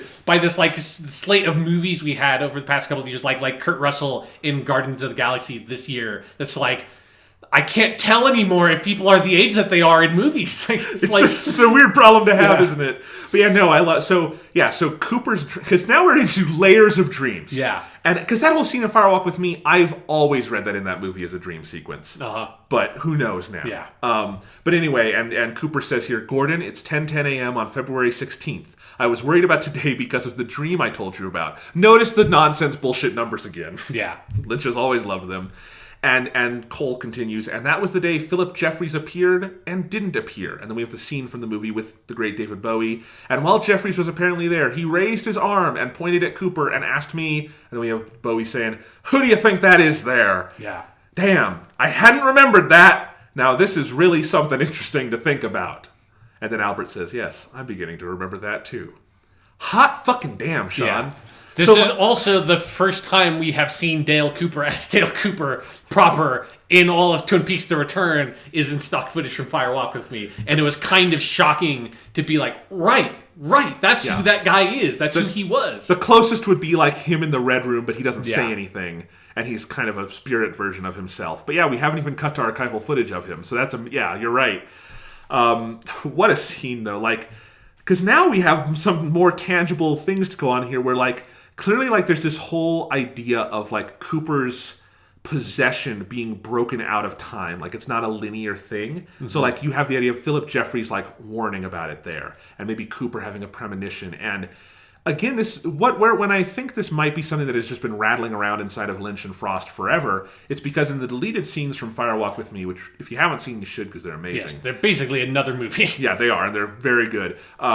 They're going to be on the Criterion release, too, if you don't have a version of that movie. So, but the last one is there's a scene following up on the end of Twin Peaks, the TV series, where the Heather Graham character, Annie Blackburn, wakes up and says the lines about Cooper is in the Black Lodge, which in her time is chronologically accurate, but somehow we know Laura Palmer has heard this in the past. Yeah. So we know Lynch already has this viewpoint of all these things from across time can kind of meld together.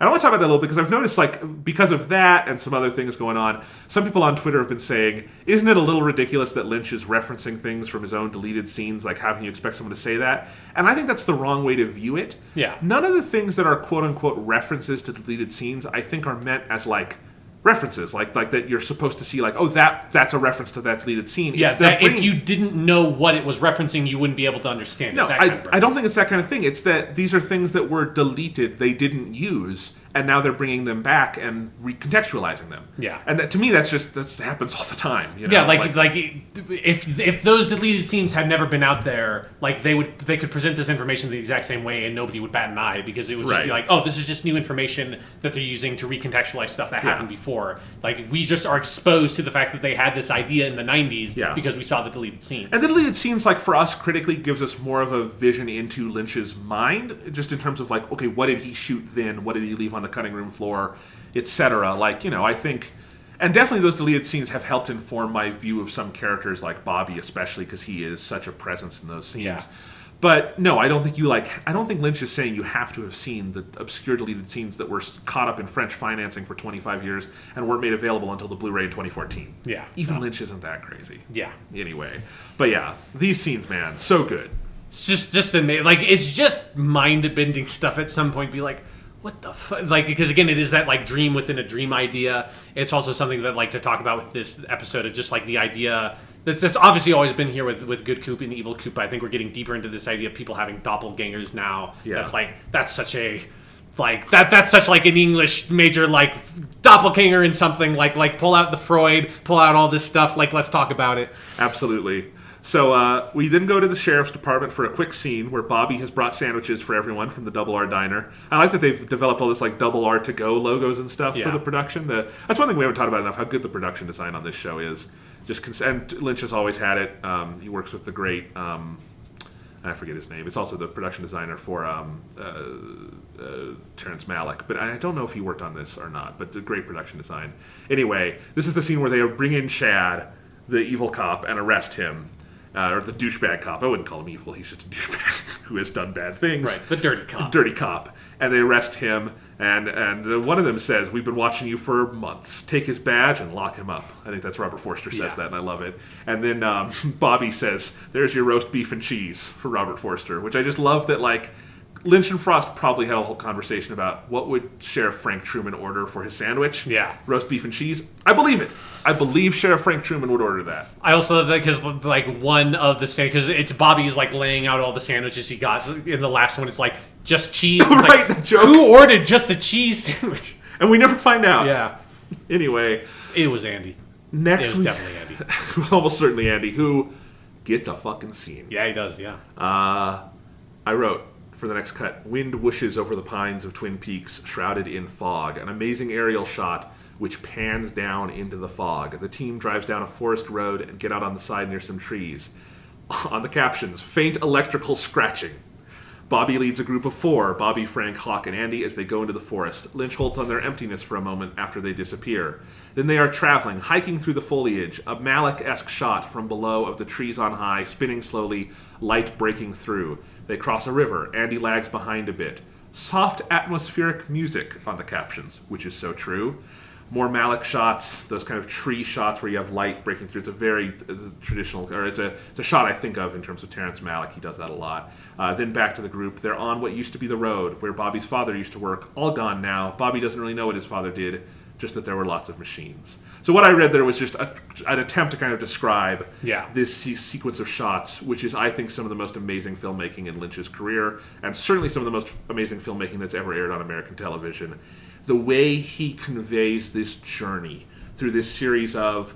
and when I mention those Malick-esque shots, it's because they're not all that typical of David Lynch. His photography is actually very rarely outwardly flashy, but that idea of, like, the moving camera and the light breaking through onto the lens and the trees, you know, refracting the light and all this stuff, they're absolutely beautiful and haunting. And the way he, you know, conveys this large journey by usually he'll have a cut to the trees and then the group walking in a still shot, and then back to the forest and then back to the group, and this interchange between nature and our characters until they get to their destination.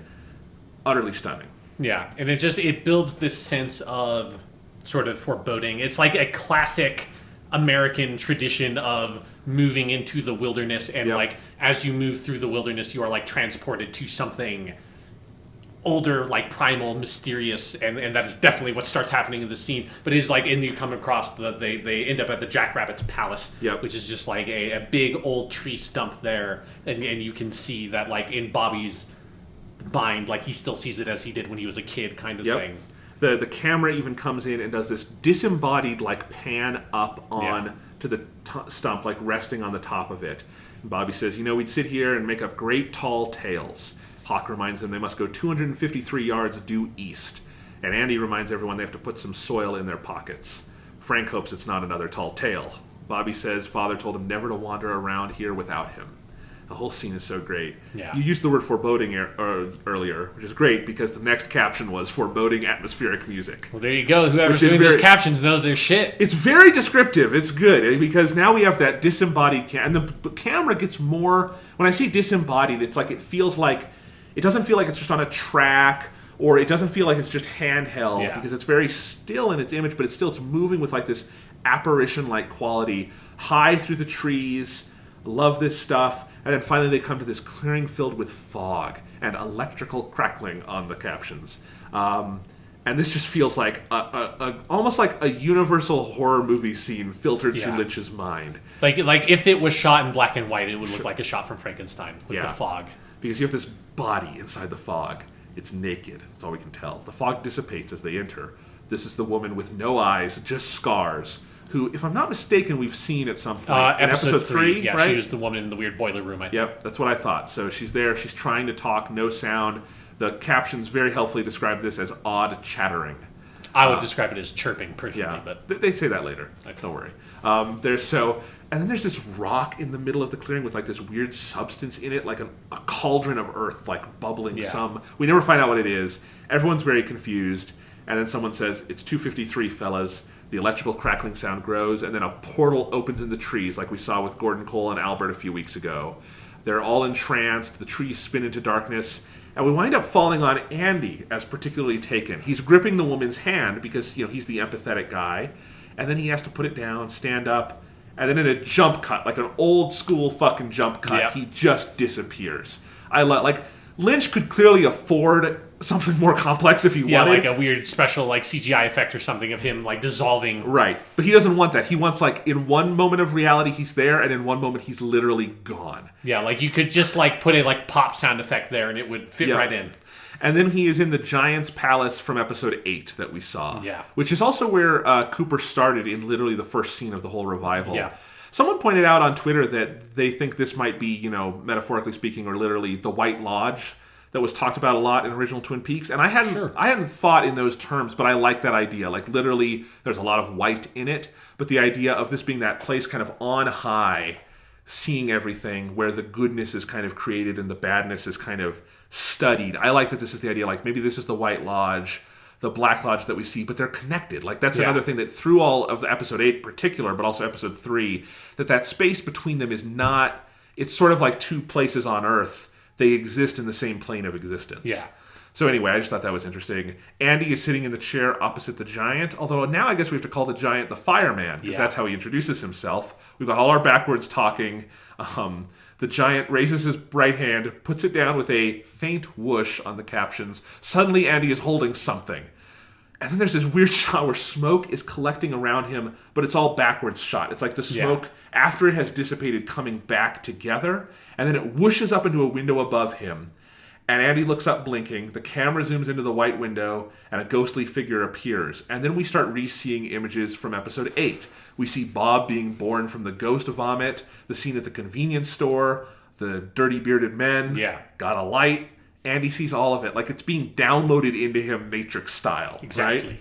And then there's new stuff. Driving down a road, looking up at electrical power lines. And then there's a girl running at school. It's Laura Palmer. It's from Fire Walk with Me again.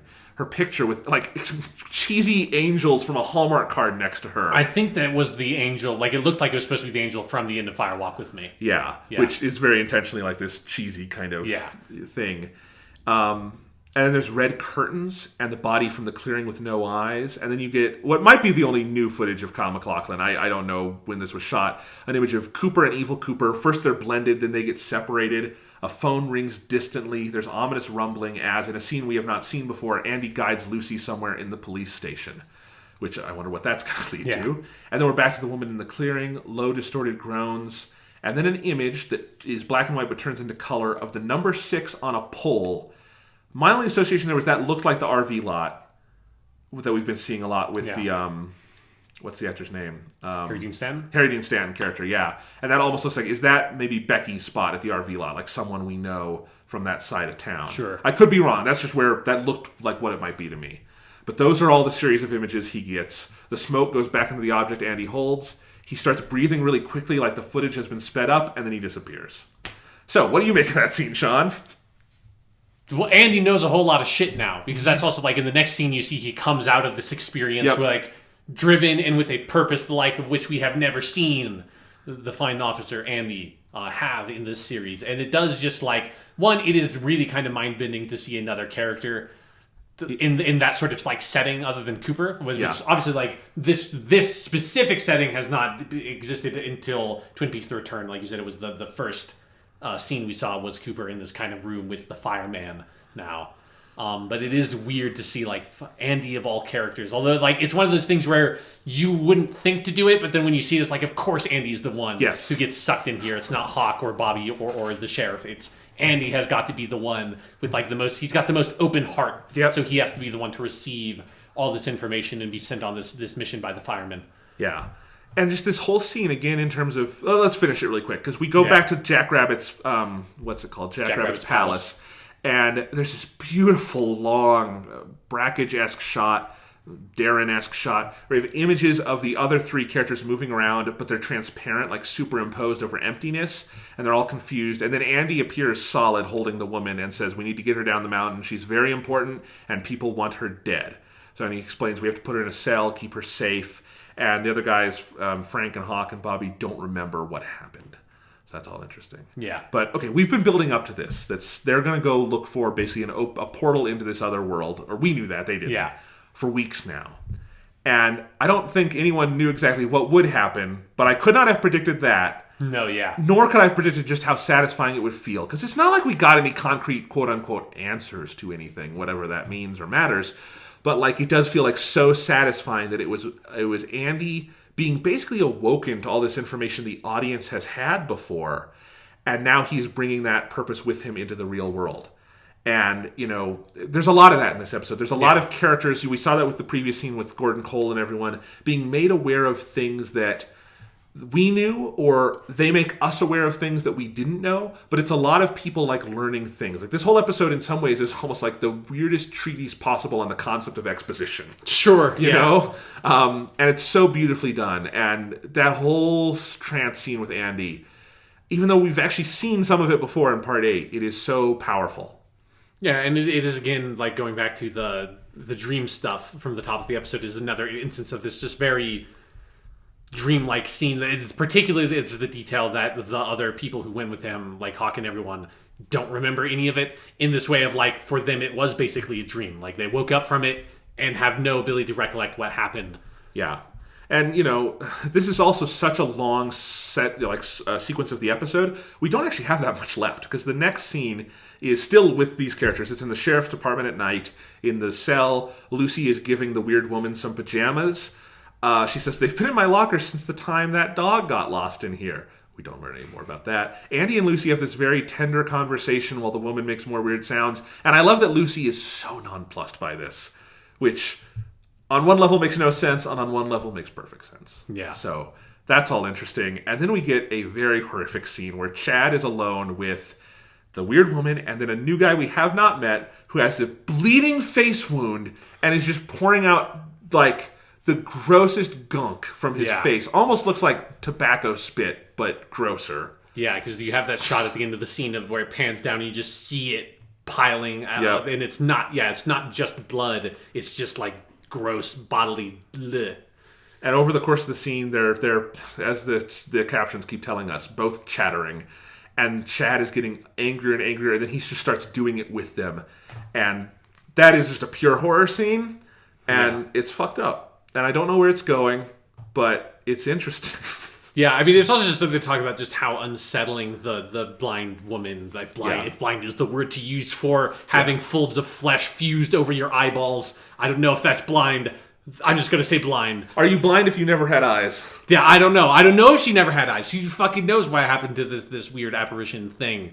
But yeah, like, she is just such an unsettling presence. The weird effect they put on her voice, where it sounds to me like I have no idea what sort of, like, actual sound effect process, but it, like, sounds like monkeys. Like, it sounds like a howler monkey or something. Like, the weird chirping noises she makes. It's just, like, really with, like, weird distortion on it. It's very unsettling. So that, once you have this, like, guy in the drunk tank with his, like, bleeding facial wound echoing it and then just driving Dirty Cop crazy, it's a nightmare. Like, it's just a nightmare come to life. Yep. And the bleeding face wound guy we will learn more about later. Yeah. Surprisingly soon. Yeah. And then we get our third story of the evening, which is at the Great Northern at night. There are two security guards working, and one of them is James. Yep. Who, hey, we saw in episode 1/2, didn't see again until last week, and now he gets a big scene. Yep. And kind of one of the marquee scenes of the return in some ways, because this is our third dream sequence, but this one is told orally. And it's a really interesting scene, because it's this, I'm not going to read the whole thing or anything, but it's this long scene where James, who the kid always calls Jimmy in here, which I think is funny. Yeah. And the kid is named Freddie. He's like this young British dude, and it's his 23rd birthday. And he's trying to crack nuts with a gloved hand. At first I thought he had, like, a fake hand or something. It was hard to tell what was going on. At first I thought he was, like, picking up, like, cotton swabs or something, because, like, you just have the scene of him picking it up with this green gloved hand and just these, like, spherical objects, and they just smash into dust. You're like, like, because they kind of looked like walnuts or something. It's like, but you can't just crush a walnut. But then he starts telling a story of why he can crush a walnut. Yep. So finally, James kind of gets him to tell the story of why he can't take this glove off and all that. And it's this long story of when he was drunk one night, He's at the pub, and he left, and then he got this vision of that he should be helping people. However that connects to the next scene, I don't know, because he says he saw a high stack of boxes, jumped on it for fun, and then he was sucked up into this massive vortex in the air, basically describing what Gordon Cole and now Andy have both seen. And he was floating, and there was this bloke there who called himself the Fireman. So no coincidence, this is all in the same episode. And he is told to go to a hardware store near his flat to buy the one right-handed glove inside a empty package. And he has to fight the guy, Mr. Jobsworth. He has this whole thing about has to fight the guy to get it. Freddy has the line here, "I fear I've snapped his Gregory," which I think means snapped his neck. It's a weird British dude, I don't know. And then remembers one other thing the fireman told him. "Once you've got the glove on, go to Twin Peaks, Washington, USA, and there you will find your destiny." And as James says, "Wow, thank you, Freddy. That's a great story." Yeah, and you don't quite know if James believes it or not. He doesn't give you that information. I think he believes it, though. Well, here's the thing. I don't want to talk about this with the scene. Is that there's a fascinating story here. There's a lot of exposition. We're being confirmed about a lot of things. That the fireman has appeared to other people. That other parts of the world are seeing these portals. That there is some master plan to bring everyone to Twin Peaks. There's so much. There's some British dude with a Hulk hand. Yes, there's so much plot stuff going on here. And yet what I found most striking was how this scene is about the act of storytelling, but more importantly about the act of listening. Because this is our first big scene in terms of a normal sequence with James. And he is not the focal point of it from a narrative sense. And yet the whole scene is on him listening to someone tell a story. And I think, so James Marshall, who plays James, has had 3 scenes so far on The Return. The first scene where Shelley was there and said he's always been cool. The second scene where he sang the song. And now this scene. He says very little in any of those scenes. He said literally no dialogue in the first 2, just the singing, which is a different kind of dialogue. And now here he says very few things. And I always thought of him as maybe one of the slightly weaker links in the cast in the original series. And yet I think his performance in these 3 episodes has been really good. Yeah, in terms of just portraying some kind of deep inner life that we have not been privy to. And there's so much of that. And here some actors can do this uniquely well, and it's not a fault if you can't do it. It's just some actors can do it uniquely well, and that is sitting and listening to someone else talk. Yeah. And James Marshall does it really well in this scene. We're just studying his face as he listens to this story. There's a million things going on, and not a one of them needs to be verbalized. And I think that's interesting. Yeah. And he so palpably feels like the James we knew from 25 years ago. But he is also a new version of this character, and watching him listen to this absolutely bonkers batshit story and come out the other side not dismissing it in any way. Who knows if he believes it or not, but it really does feel like he valued hearing that story, and some part of it resonates with something inside of him. And I found it on that level, again, that is a key Lynchian scene. Yeah, and it's from a Twin Peaks point of view, it's always fun to see when we revisit some of these characters. We got the Norma stuff a couple of episodes ago, and now they hinted at James in episode 1/2, and then we got that awesome scene at the end of the last episode. But then it is interesting to have his big sort of standout scene of him being a character in a scene and not just something that people are observing. He's not that active in, and yet, like you said, you feel that character still there, because James always had this sort of sweetness to him of that he was a very honest kid that always took people seriously and took himself seriously, and was not as opposed to Bobby, who's Bobby's the kind of Joker thing of he kind of laughs at the world and is big and loud and violent, and James is just quiet and sweet and sort of distant, which is what makes people, I think he's cool. But he really is just kind of interested in people and wants to listen to people and cares about them. And when I say that James Marshall, or that performance was a weaker link, I actually think it's less James Marshall's fault than I think other directors on Twin Peaks didn't know how to use him as well as Lynch did. Because I think if you look at the Lynch-directed episodes of Twin Peaks, James often has really standout scenes. Yeah. The pilot, he's great in. It's episode 2 of season 2 where... which is episode 9 overall, is where you have the singing scene with him and the 2 girls. And, sadly, one of the biggest memories of James from original Twin Peaks is the horrible arc with him doing, a bad version of Postman Always Rings Twice with the Widow, which is the worst use of that character. Uh-huh. And, so I think when you stranded him with off stuff, it didn't work. But I do think there was a kernel to that character that was very interesting. And I like that, even though it's been a couple scenes, I feel like that's there in large presence here. Yeah, definitely. So the next scene is at Elks Point Bar number 9. Outside, Sarah Palmer is walking, smoking. She goes inside the bar slowly, and there's this fascinating scene where, that I have to admit, recent political events made feel kind of cathartic. Where yes, that's the word for it. A dude who is definitely a Trump voter. Oh God, yeah. Who sits down? He's all alone in the corner drinking a beer. The man in the Truck U shirt is the way you could refer to him. Like they probably shot this before they would have had any idea of all this stuff, or in the middle of it or something. But like, it would not have felt off point if he was wearing a "Make America Great Again" hat. Oh yeah, I mean, I feel like you could just like. That's like when they put it out on CG. If David Lynch wants to like George Lucas this thing, you just like. Put that, like, CG that hat on there. Yeah, because he just comes up looking menacingly around. He's got this Truck U and comes up to Sarah and starts hitting on her. She says, "Mind your own business." He says, "That's not very polite." And then she, because she's a fucking badass, says, "It wasn't meant to be polite. Would you sit back where you were, please?" And then this is where you really get the Trumpy stuff. "I'll sit wherever I want. It's a free country. It's a free country. It's a free country." And I'm just like, this fucking asshole. Yeah, it's like, he starts calling. It's amazing how quickly you can create a character that just every single person watching is like, fuck this guy. Yep. And he starts talking about how she's a bull dyke and all this bullshit. And then finally she turns to him. Well, he says, "You like to eat cunt, huh?" And she says, "I'll eat you." And then turns to him, but pulls her face off. I don't know how else to describe that visual. Yeah. It is not good enough to just say she pulls her face off, but that's what she does. There's like a portal within it, darkness and smoke and a hand, and says, "Do you really want to fuck with this?" And then suddenly she leaps forward, bites his throat out, and he's dead on the ground, but Sarah Palmer clearly remembers none of this. And the barman comes over. It's like, "Oh my God, this guy's dead." And she says, or I don't know. It's so weird. It says, "What's with half his neck missing? Honey, call 911. We got a dead one at the bar." And then he's like questioning Sarah, and she's like, "I had nothing to do with this." And he can't connect the dots because how could you? Yeah. But then he's like, "We'll see about this." And she says, "Yeah, sure is a mystery, huh?" And Grace Zabriskie, haven't praised her enough. She is so good in this. In every scene she's had, this scene, she is so good in this scene. With some righteous fury and then some righteous indignation.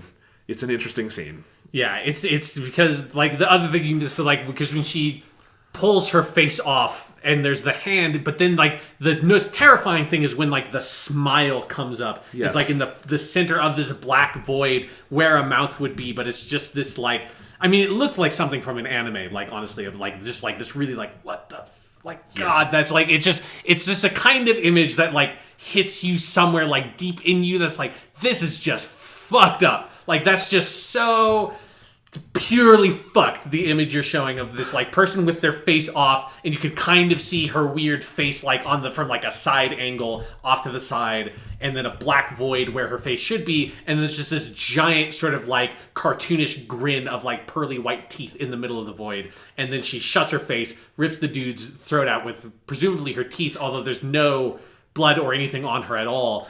But you read that as her not remembering what happened. I read that as like she is fully aware of what she just did and is just pretending for the sake of like, she needs to draw some attention to the fact that there's a dead person in the bar so that she can leave. I would have to watch this scene again. I there's nothing concrete there about that. Right.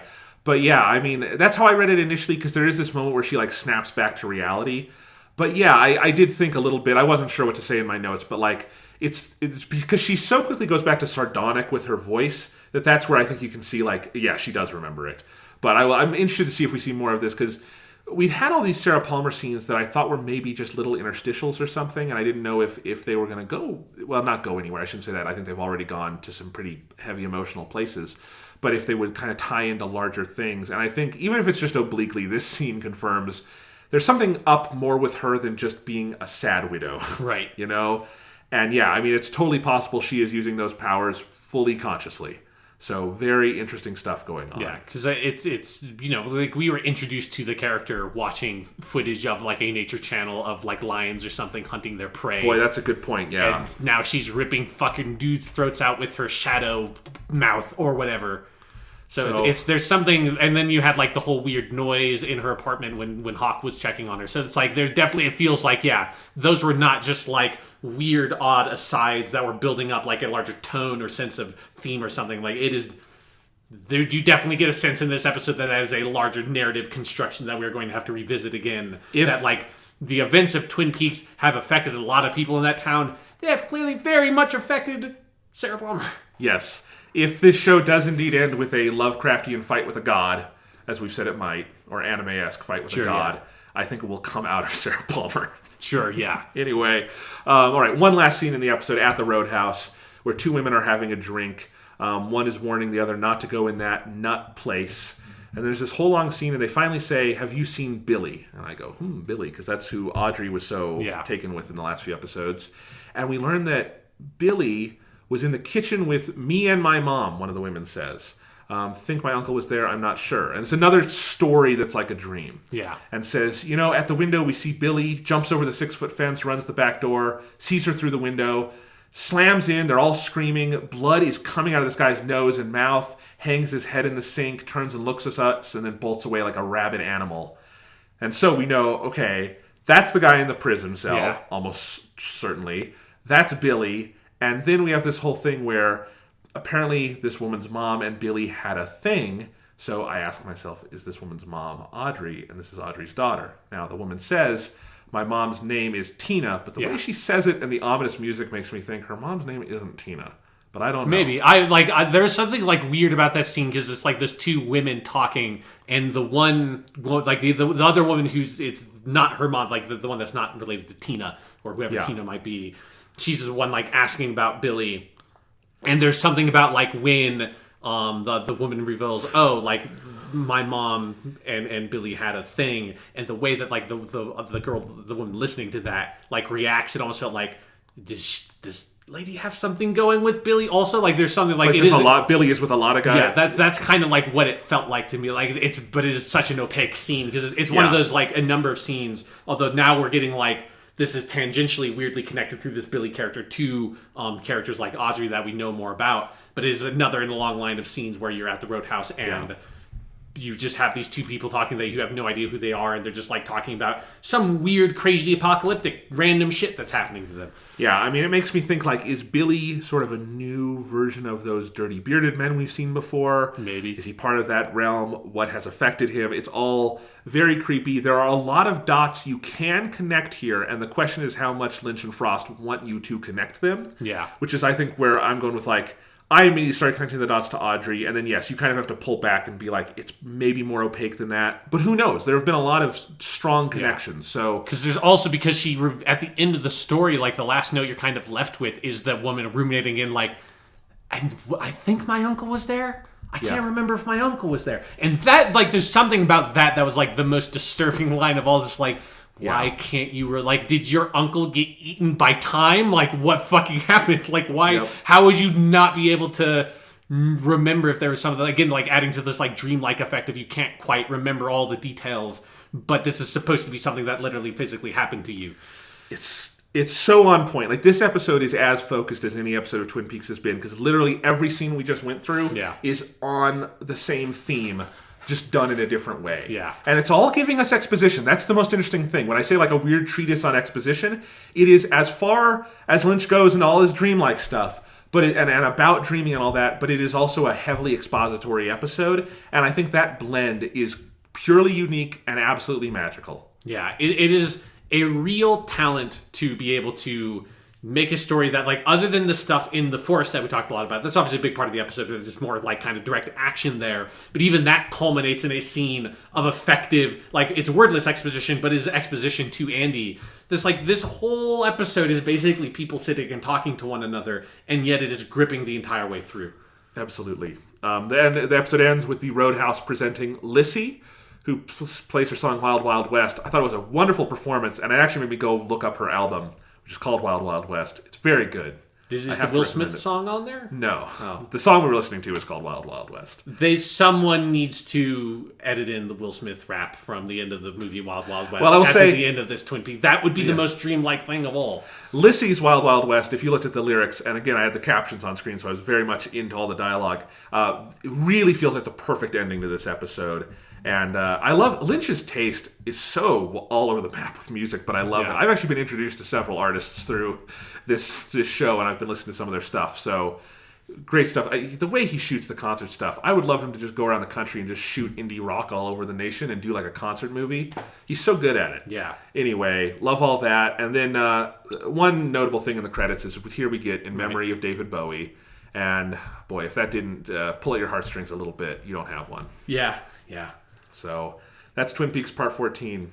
We only have 3 weeks left, 4 hours, but good God, was that good, and I can only expect that there's more to come.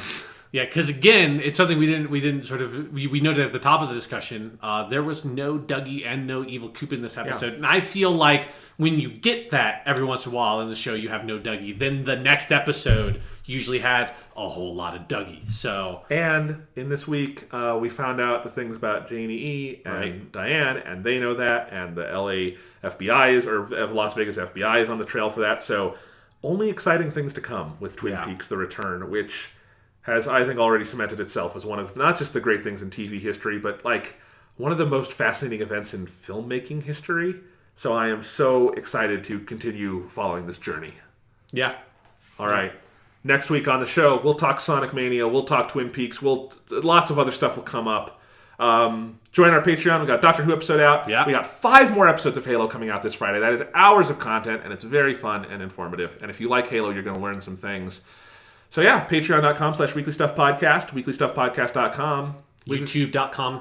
I don't know what it's slash. But put in weekly stuff Podcast. into the YouTube search bar. You'll find it. We've got a lot of videos. We will see you guys next week. Yeah, I thought I liked recording this podcast, Jonathan. I like this like with you and with Thomas. Is Thomas here? I can't remember if Thomas was here. Is Thomas here?